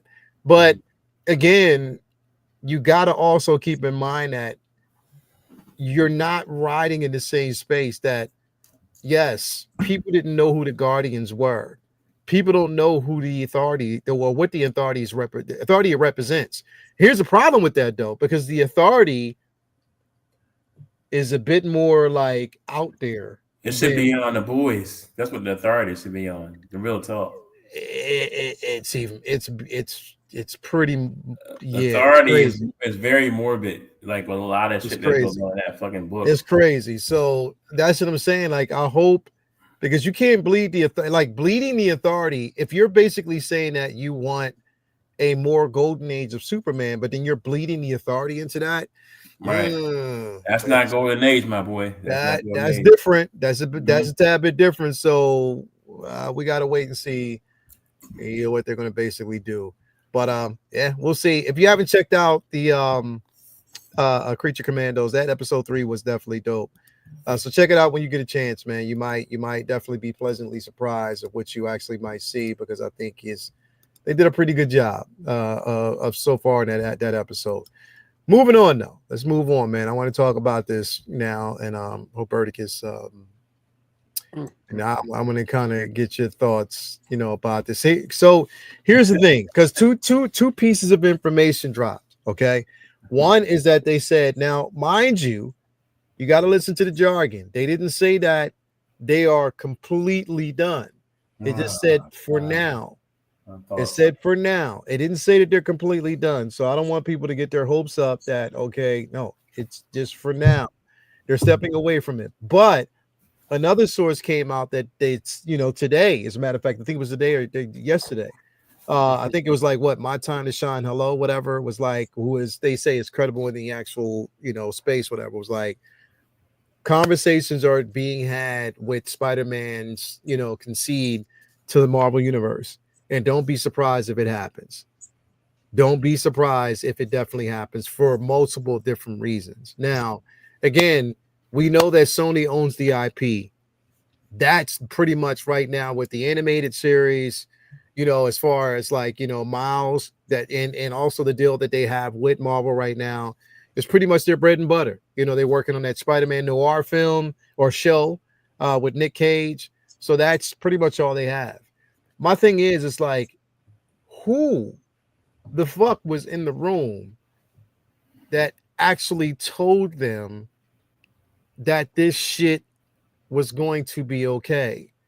To introduce characters that is a rose gallery of characters and villains that we see in the Spider-Man universe, but you do not introduce your franchise player with these particular characters. What made you think that was okay? Like, who said that was okay, Herberticus? Who thought that was the plan? Spider-Man. No, my first question is who's their supplier? Because I need to know what they own. I need that. That's number one. Number two, when this world or universe was first introduced to us, I had high hopes because there's a lot of great characters. There's a lot of great world building that could have been done. Could have been done here. And just in terms of just knowing the Spider-Man universe and everything that revolves around that character, from the Green Goblins, the Norman and Harry Osborns, the Gwen Stacy's, the Mary Jane Parkers, Mary Jane, and then of course Aunt May, Uncle Ben's. There's a huge universe out there, and the fact that they failed to, even in their own right, deliver anything higher than a B average movie at best. We're not even going to talk about Venom 2 or Venom 3 for this instance, because those are more of the examples for the other way. Venom 1 probably be the one thing you could say. And then we already saw the whole debacle. This is obviously a company that's been holding on to IP that is very, very profitable. Yeah. And they are at that same time creatively bankrupt in terms of understanding the character and the universe, a good way to put it. Yeah. And putting it in live action. I'm just framing the conversation of what they attempted to do and critiquing that alone, because that alone was awful. The things that y'all tried to do wasn't even good. Like, just set aside our expectations, set aside all of that just for a moment. What they tried to do failed, bro. Yeah. And I think it's because it was just half-hearted. It was half-assed the whole time. Because it's just like, well, we're holding on to Spider-Man because it's making us money on PlayStation. Is that cartoon movie is making us money over there, and that was it. I think that was really the play here, going forward with all of these movies and just kind of trying to stitch a universe together. None of these characters really could hold their own movie. I mean, you make an argument for Venom, but who wants to see Who really wants to see Venom without Spider-Man? Who gives a fuck about Madam Web without Spider-Man? Craven may be interesting for about 30 minutes. You might want to see him, and then you're like, okay, where's Spider-Man at the end of the time? Morbius, the same thing, or damn near you could say, where's Blade? You'd rather see that than Morbius show up in a Spider-Man film. Like, honestly, people want to see the symbiotes. That's the new stuff that's happening right now. People would love to see that, a Spider-Man take on a symbiote in a well-done film. Okay, I know people. There's some I don't know, romanticism with Spider-Man 3. Some people liked it out of the gate, and I respect that. But let's also come down to earth and just realize that just wasn't a good film. It just wasn't. It's just too much stuff going on in the film. Same thing what happened with TASM 2. They doing way too fucking much. Way too fucking much. And you trying to, I need a fucking PhD in history to remember half the shit you fucking presented in the film. Because it's just so many characters. And so it was just the fact that these people tried to hold on to this license and this right to make movies in this universe, but couldn't really do like straight up their own Spider-Man film. Because of the deal that they had with Marvel and Disney. They couldn't do their own thing. Like, it would be smarter, bro. Like, sold it at the onset. I would have said, "Here, oh, Disney got y'all. Here y'all go, Disney. Here's the bill. Here y'all go. Can we make Spider-Man games?" And they were like, "All right, cool, bro. All right, here you go, little bro." They would have been done, and you would have been cool. But now look at these 4 films. Well, I'm sorry, 3. Well, let's just count 2 tragedies. 1 that never should have happened. 1 I probably wouldn't even watch on Netflix while having sex, and then the other one is just a me movie. Bro, I okay. So speaking of Netflix, I watched Madam Web on Netflix. I did. Did you? Or did watch that shit? I watched it on Netflix just to see. Horrible. And it made absolutely 0 sense. Benny, have you seen it yet? No. It made absolutely 0 sense. The motivation. I don't even want to go over there and laugh at it because I'm gonna get depressed halfway. Bro, Uncle Ben was in it. He was in it. It's just no Peter. Yeah, here's the thing. Why they should exist. Uncle Ben probably killed himself. Like, bro, and this is no shade. But you know when I should have known that this movie was trash? No shade. When they announced it.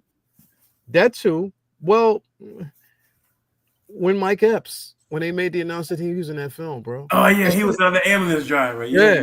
I should have known. And it's no shade against him. It's just the quality of films that, again, nothing against him. But bro, like, listen, but Mike Epps' part in the film was good. He was the only part of that film that was good. I was not going to go see. I also watched Morbius. I didn't see Morbius in theaters, but because I'm a Michael Morbius fan of the comics, I had to get that figure because the figure's dope. I don't give a fuck what nobody says. Hey, man, at least they got a solid job. I'll say that. They did get a solid job. Yeah. But the figure's dope. Mhm. Venom, I stopped after Venom 2. Let There Be Carnage. Yeah. Yeah, I there's stopped. no way I was going After what they did to Carnage in that fucking film, I was like, Yeah. yeah, trash. I'm not going to see the third one. Venom 3 was There's ass. no fucking way you're going to make me go see that film. Mhm. And I'm glad I didn't. I don't give a fuck. I do not give a fuck who was in the film. I wasn't going to go see it. Craven, because of the travesty and the tragedy that we got with the other films, I had no motivation to go see that, so I just decided. Bro, not. they just said fuck it with this Craven. From what I'm hearing, listen, they just turned him into a Craven. hero. Craven made He a hero, bro. Craven made less money in the box office than Mother Madam Web. It did. It definitely did. The first weekend, yeah, it sure did. Which is fucked up, bro. Like they turned Craven into like an anti-hero. This is why I'm wondering. Like, Vinny, you know what it was like? Rhino's in it too. It was almost like they were like, yo, we need a concept. Who can we call? Who's in the neighborhood? I know. Let's call L.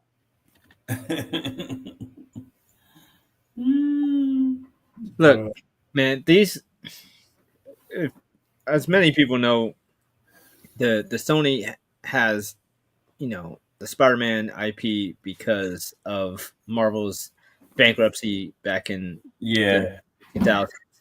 And their film rights deals are use it or lose it. And that extends to Spider, verse, for lack of a better term, films like these. So given the fact that the Spider-Man films with Tom Holland are so intertwined with the MCU, I could understand maybe them deciding, let's just try to do something separate so that way we avoid a lot of logistical issues with trying to schedule Tom with the filmmaking and not screw up whatever stories that they're trying to do in MCU. And that way we don't have to necessarily work with Kevin while we're making these films, and we could just do our own thing.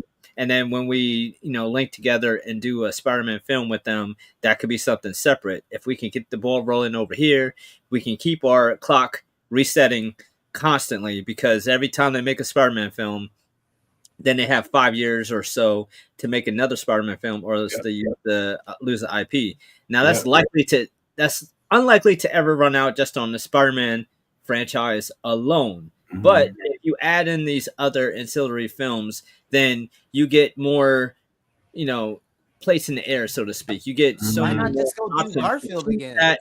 You get so many more options to keep that clock from ever getting down to zero and risking having to give that IP back.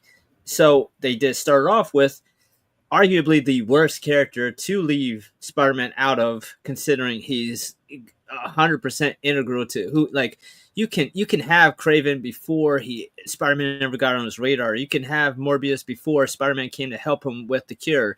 But Venom goes hand in hand with Spider-Man. However, that film made $400+ million off a budget of less than, like, around 100. So they made money, so much money on their own that they fuck with Disney and was like, I don't know if we really even need y'all anymore. Fuck y'all. So I think we're gonna not let y'all use Spider-Man anymore. And then they like kissed and made up and they restarted that. But they were feeling themselves after Venom.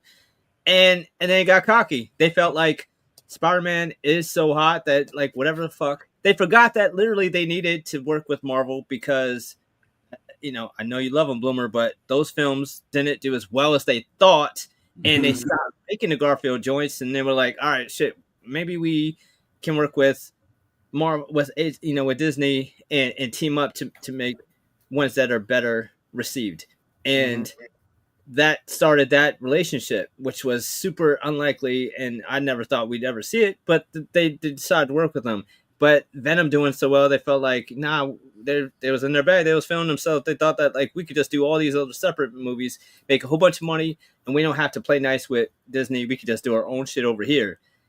And they got cocky, thinking no matter what the fuck they did, it would do well. And they quickly learned, like, that wasn't necessarily the case. And people weren't just gonna go see fucking just whatever they put out, and Spider-Man was important to some of these, or at least make a decent movie that now I personally enjoyed Morbius. I think Morbius was the best of the Sony Spider-Man verse movies, even better than Venom, because Venom is just Deadpool to me. I don't fuck with those movies at all. Venom is a good sci-fi movie if you take out the fact that he's Venom. It's a good monster movie, but it's not Venom.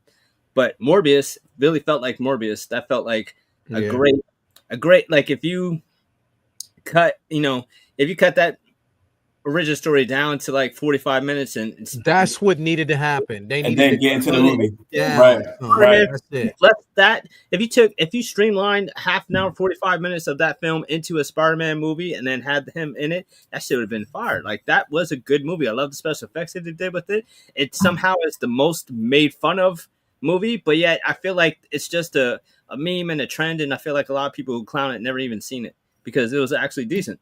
But Madam Web and Craven, and like making Madam Web the child version, who maybe you asked 100 Spider-Man fans and maybe like 5 of them will tell you that that's the version they think of when they think of Madam Web. Most of us think of the old lady.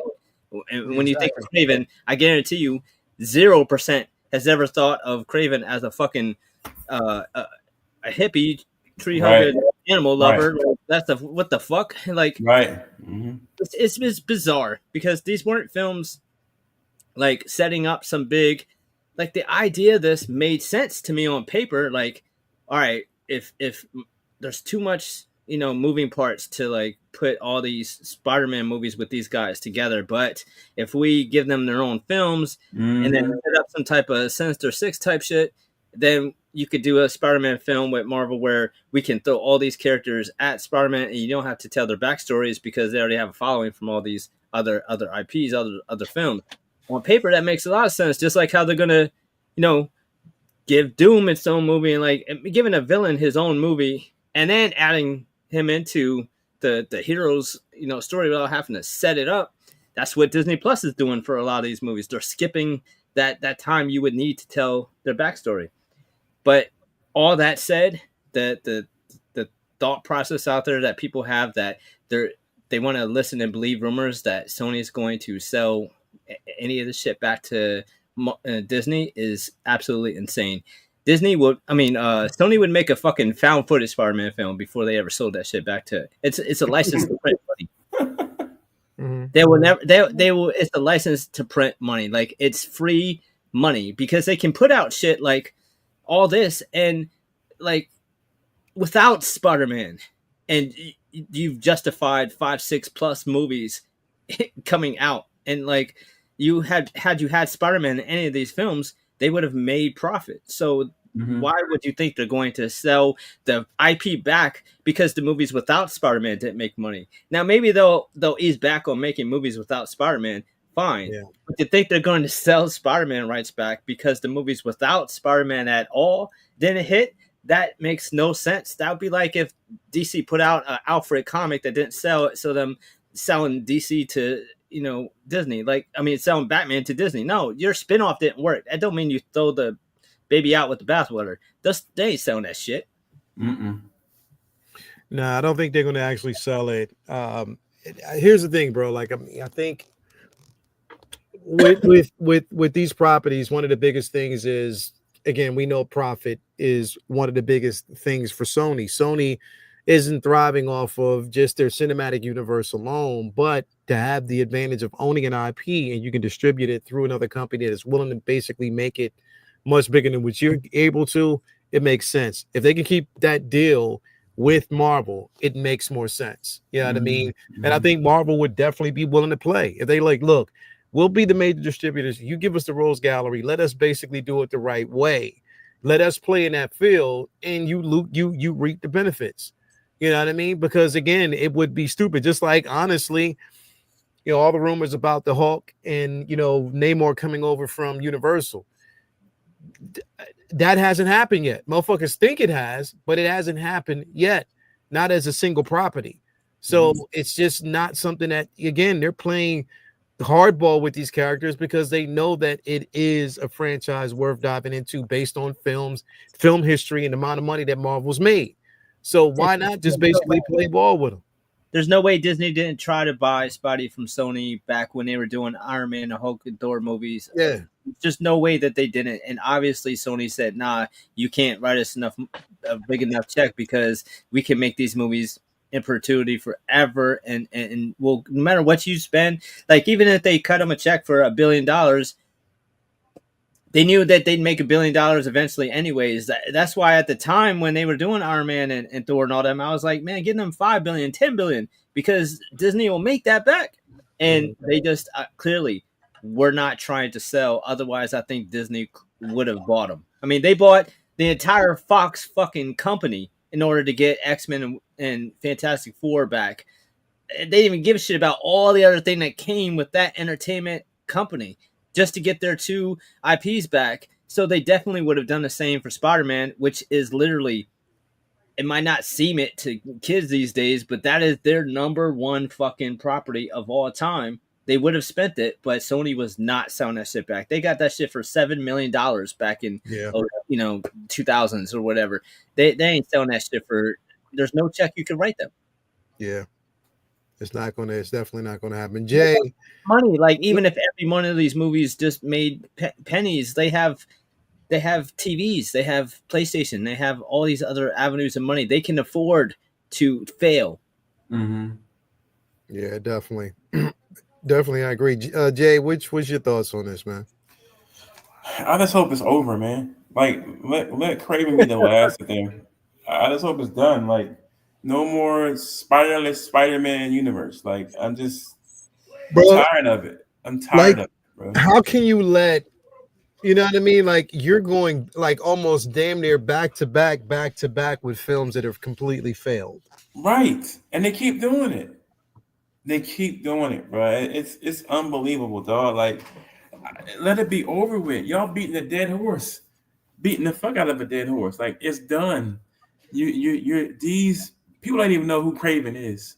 Mm-hmm. If you don't know the Spider-Man comics or whatever, like the light comic book reader or the people that learn about their comics through movies don't even know who the fuck Craven is.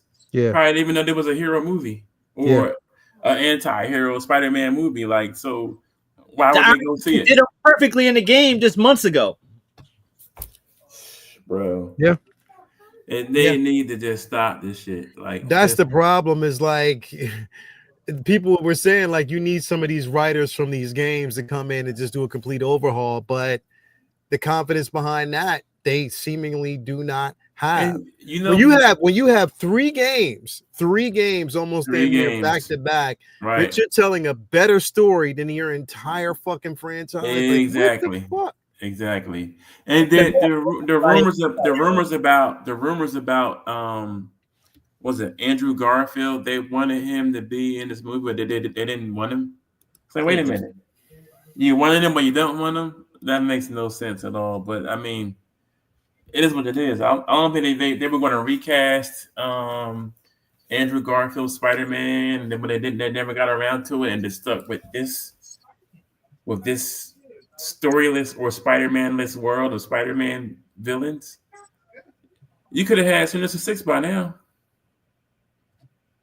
You could have had Sinister Six by now and had them fight Andrew Garfield. I mean, that would have been one of the biggest Spider-Man movies of all time, with him fighting all in the Sinister Six.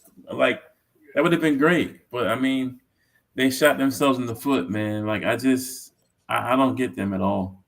Yeah. Horrendous mistake with this spiderless Spider-Man universe. Yeah.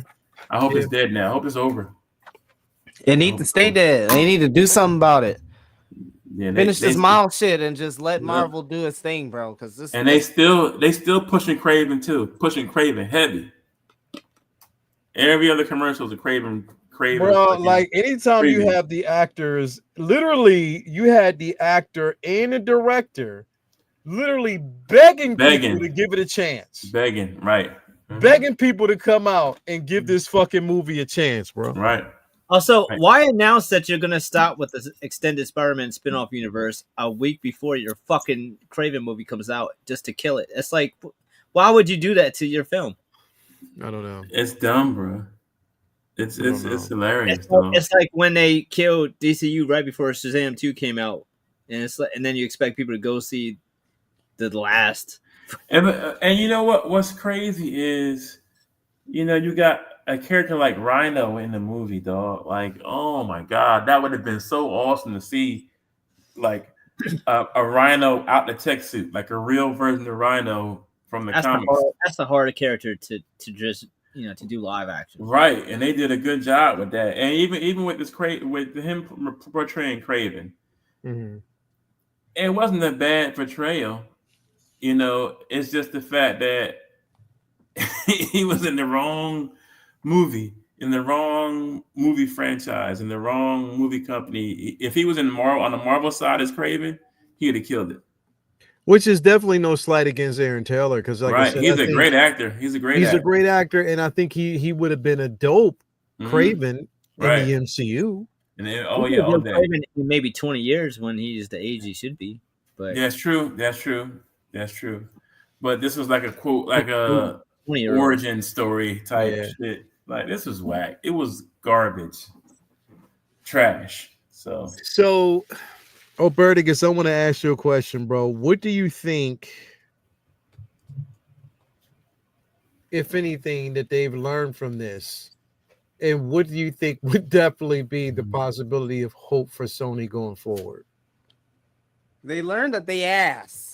Good thing. Sometimes you need to learn that you ass, so you know where you can go, you can come from, and where you can grow. Throw the shit that made you ass, made this shit stank.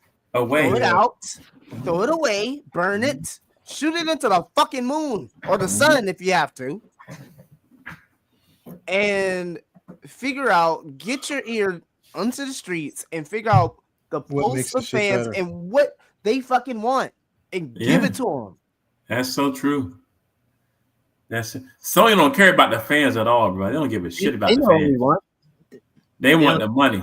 That's it. Couldn't give a damn about the fans. Listen, it goes through everybody's job. If I'm asked, the kids don't have a good learning experience, or it's not fun for them. Mm-hmm. And that has a whole cascade of effects for their whole life. You're right. I take my craft seriously. Right. I'm just a fucking schmuck off the street compared to these guys driving Maseratis and living in fucking Beverly Hills. And it's a shame, dog, because Buddy is a great actor. He's a good actor, dog. He's definitely a good actor. It's just that it was unfortunate. And that's what I guess that's my question. Like, the portrayal of these characters in this universe, as much as people say they would want to see it in the Marvel Cinematic Universe, if it was already spoiled and soiled in this particular franchise, what would be the hopes of people actually even wanting to see that? Because the entry was already fucked up from Sony's side. Motherfuckers is probably gonna be like, you know what, it's met with a lot of reserve, no matter if it's in Marvel or wherever else, because of what we got. So, and again, it's just a deeper hole they've dug, because now it's like you got to rebuild these characters, especially if you choose to recast. Yeah. Now it's a complete rebuild from the ground up. It's no more like, there's no more surprise in that. None. Yeah. It's just all we're thinking about is who's gonna play it next. Not, yo, I can't wait to see this for the first time. No, who's gonna play the character next?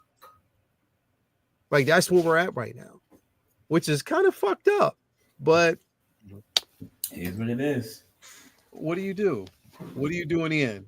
That's it. Trash is trash. You trash it, you go back to formula, and you see what you can do. What's up? Leo, another week. We got news. What the fuck, man? What? We got news. Oh, okay. We got news. Yep. News. Okay. If you're a Batman fan. Clooney Batman? Yeah. Come on, dog. Yeah. Nipple Man. Nah, To the I didn't like that. rescue. Nah, his suit is trash. Nah. Now the Robin No, I'll as a buy figure, look though. like Nightwing. The Robin is like that Nightwing version, the black and red. If they got Ooh, that Charlie coming out. said they got Robin and Batman. Well, didn't they do a Robin from this film already? Yeah, he's no. Well, this wasn't this basically shown at the I know at he did the 2 films with 2 different at the Batmans, right? it was at the Hong Kong Comic Con or whatever. It was their the Hong Kong Comic Con, yep. yeah. Yep. But the So Robin, that means Robin is next. but the Robin's like the Nightwing version with that black and red. That suit was way better than the one that was in there. There it is. That shit is fire. I'm gonna buy that. I'm getting that Robin. But that Yes. Clooney Batman is just whack, bro. Like I just Yeah, these are definitely a pass for me, bro. Yeah, I didn't even get the first ones. I'm good. I like the I'm Val good. Kilmer version. The Val Kilmer I'm sure. shit is dope. I'm sure these won't be able to pose like those other ones either. So. Nah, that Val Kilmer shit is it's just an up and down pose, bro. Now that Robin suit is like the Nightwing. That shit is dope. The red is popping, baby. Yeah, that I'm getting that. But that Batman is whack. I'm not doing it. Pass. They gave us Clooney. I can hear his voice. Big Like, phone. I'm annoyed. Even with the face, I can hear his voice. Like this is and that head shaking. Like, nah. Yeah. Pass. Hold on, let me see, because you know they good for doing this.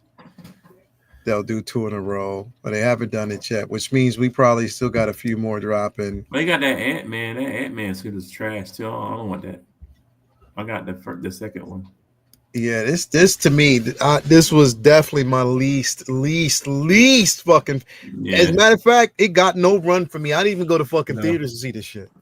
Nah, I didn't. If somebody gave it to me for free, I'll get it and sell it. That's just. I wouldn't even take it for free. That's much I don't like it. Yeah, I don't like that suit. I don't like him as Batman. Nah, I'm good. Whack. The O'Connell suit, that Robin suit, yeah, I'll get that from my Val Kilmer. But that, other than that, like, nah, pass. And you're right, Berticus. Look how like the articulation in the leg, you can already tell. Yep, he's not doing nothing. You do not want to do that for more than 2 minutes. Nope. You don't. The only way I can see this articulating is if they give it the same treatment that they gave the Batman Begin reissue. Yeah, that suit's way better now. It can articulate, but even though it's a trash ass fucking figure, yeah, it still can articulate. Yeah, I have the OG one. That OG one did not. That shit is so. Yeah, that's back in the box because the suit started to crack from trying to pose it like years ago. So I just left it in the box. This motherfucker, you can always tell when it's George Clooney, man. Yeah, bro. It looks just it's like I can hear his voice. I can't do it. Ocean 11. That's why. The face plates and just the overall sculpting is great. Yeah, I know. I'll say that. As a figure, I see Clooney through the mask and all of that. It's too great. I can hear him talking. I don't want that. I can't hear his voice. Yeah, nah. I'm straight. It was funny seeing him at the end of Flash, though. That was hilarious. That version of it, right? Yeah, that was like a joke. Yeah, that's just no. I can't. Oh. Yeah, I'm definitely good on this. Pass. But there's fans. There's people out there who collect. Yeah, they liked it. And there were people who said that this was a day one for them. There are Batman completionists out there, so they are. I have tons of Batman, but Clooney won't be in that collection at all. I just can't. I can't physically, mentally buy a George Clooney version of Batman. I just can't do it. Yeah, he even hated it. He hated it. Yeah, he did. Mark Lee said, "I'm getting it because this will never be released by anyone ever again." Right. Yeah. Why don't they alone? Valid. Yeah. I'm good on this. Never happening. Yeah, it'll never happen. I don't need it. It's definitely a pass for me. Yeah, it will be my third. You said this would be your third? I said it won't be my third. You said it won't be your third. Yeah. Pass. No, Now I'm good. that Jerry O'Connell though, man, that second Robin version is dope. I'll take the cape off, make him Nightwing. That's dope. What? Just paint Yep, the emblem. Yeah. yep. Yeah. No, I'm good. I'm definitely straight on this. You know, again, shit dropped and it's already at. It hasn't even been through what? How many minutes yet? 10 minutes, and it's already at 340 likes. 340 likes for this? Already, yeah. But there's gonna be more. There's gonna be more likes. They're gonna keep doing the line. Watch. Yeah, no, I'm good. Because of that, they're gonna keep doing it. Watch. We'll get a Mr. Freeze and we'll get a Poison Ivy and all that soon too, and the Riddler, the Two-Face. Oh God, awful. I'm good. I'm Can't do definitely it. good. I'm definitely Pass. good. It's not gonna Pass. happen for me. Pass. I'm good. Straight. Pass. Yeah. I'm definitely straight. Anyway, Yeah. that was a great discussion tonight, fellas. We got through everything kind of quick. Yeah. We definitely know how we all feel about the Sonyverse. I mean, right now, good luck. That's the only thing we can actually say is good luck.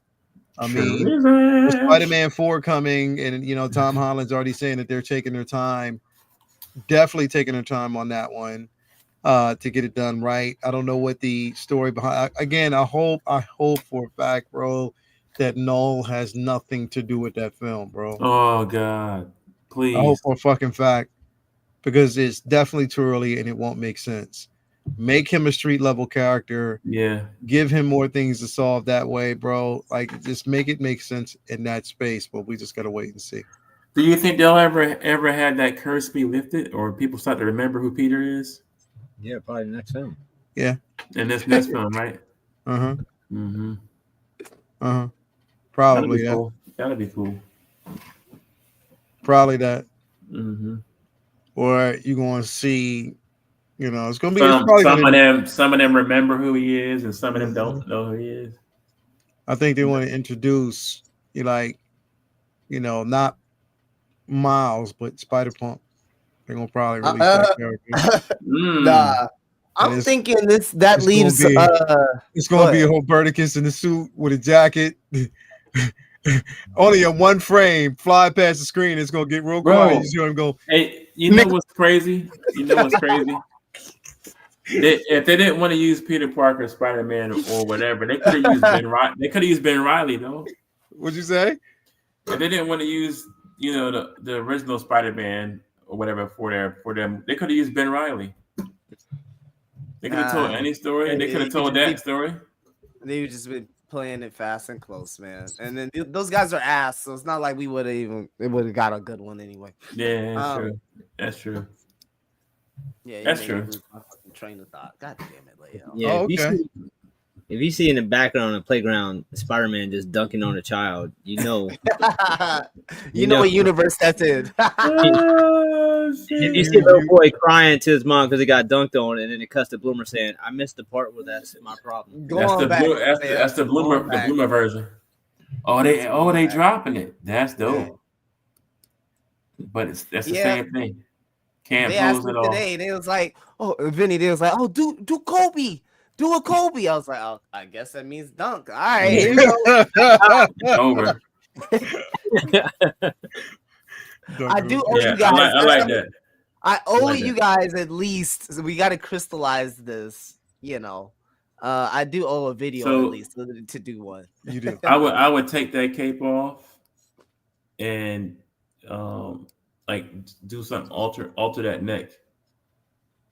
That's dope. Yeah, what they did here, bro. Like, nice. That's Jerry O'Connell right there. Yeah. I'm happy for you, Jay. Yeah, I'm getting that. I'll turn that into a Nightwing. Well, other than that, I'll nothing else in that line. That's it. This gets no play ever. Just like the last ones, will never get any play in my collection ever. It just would absolutely make no sense. But they gave us both of them, man. It is what it is. At the same time, they wasn't playing. Same I time. thought it's trying to make some dough. I don't know what's going on. They They trying to making make money, some. bro. Yeah, they trying to make some money. Hand over fist. They like, we gonna make that bread, bro. Yeah, yeah. All these custom figures, we coming for you.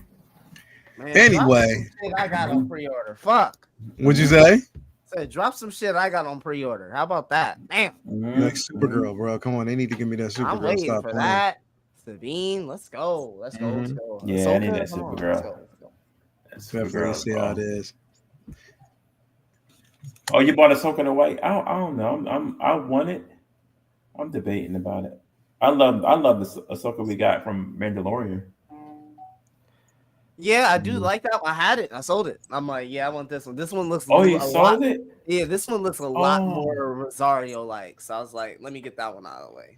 Bro, so does that one, though. That was gonna be a classic. Oh man, we'll see. Oh man, I don't Ahsoka the know. White looks raw too, but Yeah, that's the one I'm thinking it's gonna be Yeah. definitive until they do a different design. I'm on the fence. Anyway, man, great show from everybody, man. Thank you guys out there in the chat. Amazing evening, amazing show. Jay, what you got going on, man? Besides, celebrating this win that you got going on, bro. Like, I'm still trying to finish up this cave, man. Somebody come help. nah, you moved. Damn, bro. I'm still trying to put the stuff. I got it set up. I'm just putting everything back in the cabinets. Why don't you go back to own crib and get them gators to help you, bro? Nah, fuck no, bro. I'm chilling right now. I've been going fishing and everything. No problem. No gators, no alligators, no nothing. I'm having a blast going out there fishing in the backyard, chilling. And I'm done with school for right now. I'm on my little winter break. This is nice. But I got to get the cave done, man. Somebody come help me. I need help. Nah, bro. I just don't trust them alligators, bro. You said you're only 15 minutes away from them. Man, I ain't right about that. Listen, that's a whole other side of the town, dog. Nah, And, they can walk. They can walk, bro. and bullets can They fly. already make use out of them. And They bullets walk. can fly. Bullets can fly. Yeah. Same man. thing. Yeah. Nah, bro. I'm good. Gator meat is good. I'm good. Nope. When you about to go into John Wick mode, just give me them little headphones. I got you. Blow, so I my got you. ears don't get blown. Because I I got you. know you got some shit. I got you. Yeah, I got definitely. you. Appreciate it. You got some Mhm. shit Vinny, that what you make got my going on, fucking man? arm go fly off if I dislocate my fucking shoulder. Gotta shoot Right. shit. You gotta hold it right. Gotta put it in This the motherfucker got a subatomical ray from fucking Marvin the Martian. closet.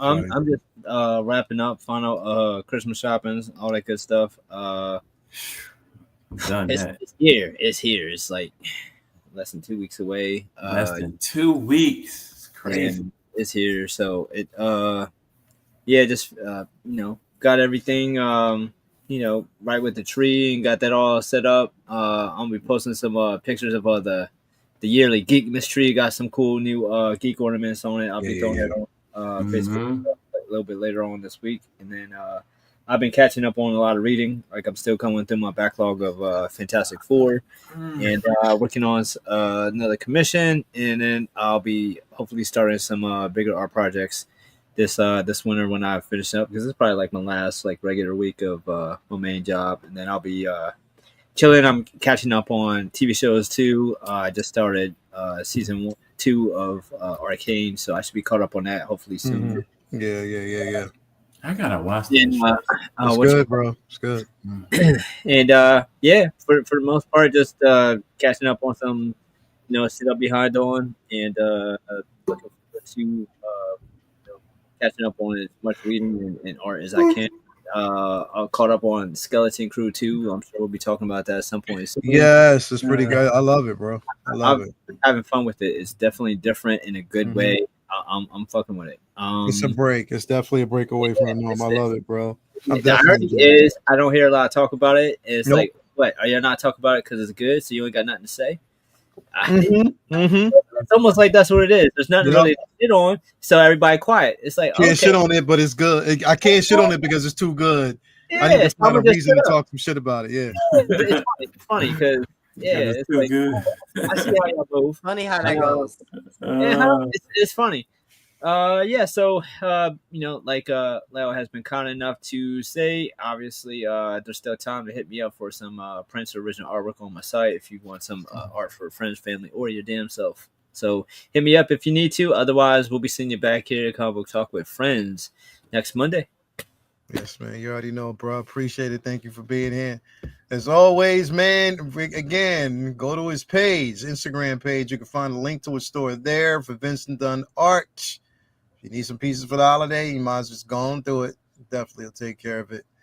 Last but definitely not least, Mr. Dunky Dunkerton, huge Amos, huge Amos in the building. What's going on with you, bro? Man, as you know, bro, the rotation at this point, Monday, Wednesday, comic book talk with friends. Wednesday, we got right here, we got 2 pre-orders, so we'll see how this week Pretty goes. much. Last week was pretty fucking crazy. I'm pretty sure Howard Chan is still geeking off some perks. He is in his penthouse having a fucking wonderful time dropping these fucking pieces of heat on us. So just stay tuned for more 6-scale action on Wednesday with the Fam Bam. Of course, last Friday's episode was so fantastic, and if you were there for Figure Flex Friday, it was amazing. Keep talking, I'll be back. It was amazing. So shout out to the winners again over there doing their thing in the Figure Flex Friday group, man. But yeah, personally, again, just trying to get through the end of the year, man. This is always kind of like the toughest part of the year. I don't know if people watch the news today. Is another one, if you know what I mean. You know what I mean. Bro, I'm just tired of it, and awful, man. I don't know if anybody, in the who are running this thing, either side hasn't been able to do anything about this. So, again, including the person that's about to go back in, hasn't done anything about this. So, I don't know. These are problems. So, again, as an educator, my heart is heavy tonight. And it's with those families that have been affected by that senseless tragedy. So again, please, it's the holiday season. That's another soul that won't be able to, celebrate the holidays. Awesome, In this hobby, it's sometimes recontextualization is so necessary because, I don't know if we normalize it, but it's almost normalized around here, dropping 300, 400, thousands of dollars on plastic. We normalize it, but recontextualize this hobby and things for yourself today, because there are people that won't be able to go home.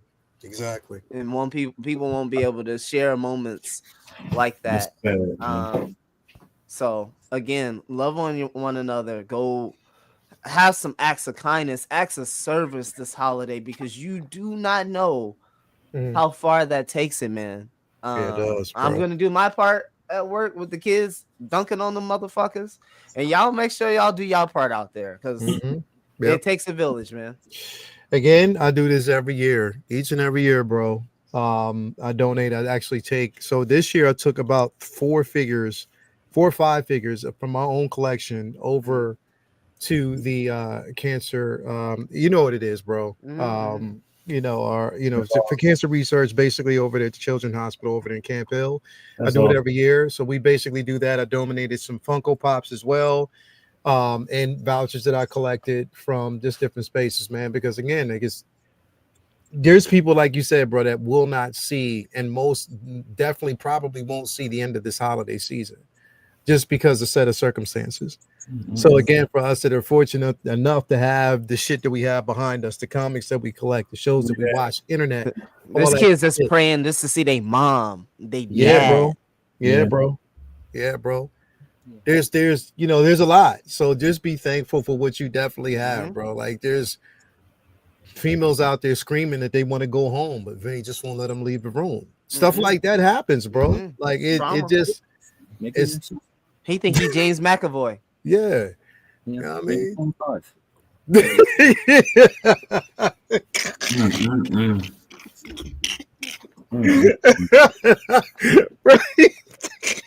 That boy, Mr. Gray, Bro. Mr. Gray. Something else. That's Mr. what Gray. he is. Anyway, man, thank you everybody out there for being here. Another great show. We'll definitely have like a before Christmas Eve show on Monday. That definitely is going to be an exciting show that we'll do. We'll do some type, but we'll have a fun show on Monday. We'll have some kind of thing. We'll come up with something. We'll come up with some type of theme, like you know what I mean. Every Monday is a My Bad Monday, so you already know how it is, man. My bad Monday. Damn, I you know what? I would have liked to have like figured out if fucking Wolverine was fucking Bucky or some shit.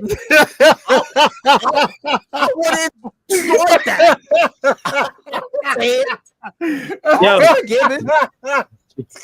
Yo, we're gonna have kind of sweet. We're gonna have a Christmas. The new Christmas Carol is gonna be the Ghost of Christmas Past, just taking Jason through the years. He spoiled shit for people and showed them. We need to start super cutting the spoilers. That would be wasn't fucking hilarious. Remember at 83 when you told people coming out there that it was Luke's father?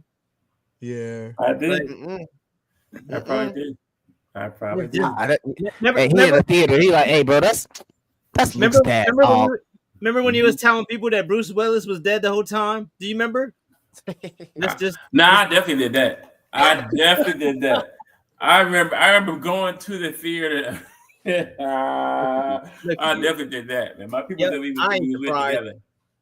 I kept saying that dude is dead. I heard he spoiled the perfect storm. He was like, yeah, they ain't coming back. They ain't coming back. Oh, they pay for all of those actors. Yeah, they ain't coming back. He couldn't wait to that Sixth Sense shit. I did that in the theater. I remember doing that. I remember doing that. I was like, yo, he's dead. I said it real loud, like, buddy is dead. He's dead. Dumbledore over here. Damn. I couldn't help it. Yep, exactly. There we go. Yep, I knew it. Yep. Yeah. People at Barnes Noble what age think it was Dumbledore. Hey, I gotta say this, bro. Listen, take it with a grain of salt, but this is definitely not a space where we get overly political. So next Steve Magnot, whatever. Sorry, bro, if I don't pull up the prod, or if I don't pull up your, whatever. I don't want to highlight it, but this is not a political space. Whatever agenda anyone has, or whatever side of the political party system that you reside on, whether you're a Republican or Democrat, we don't do that here, bro. So sorry, I respectfully won't actually highlight that. So respectfully so, bro, just I don't want to talk about it. We're not going to be talking about that here. Anyway, thank you guys, everybody out there, for being on the show. Again, we'll have another one next week. Again, tune in. Again, be kind to yourselves and everybody out there, bro. And I'm surprised you didn't say it, but anyway, thank you guys for being here. We'll talk to you guys. I'm gonna say it. Yeah, we talking so. I'll get you. I'm trying to get through it, so I don't say nothing else. I just want to get Peace through out.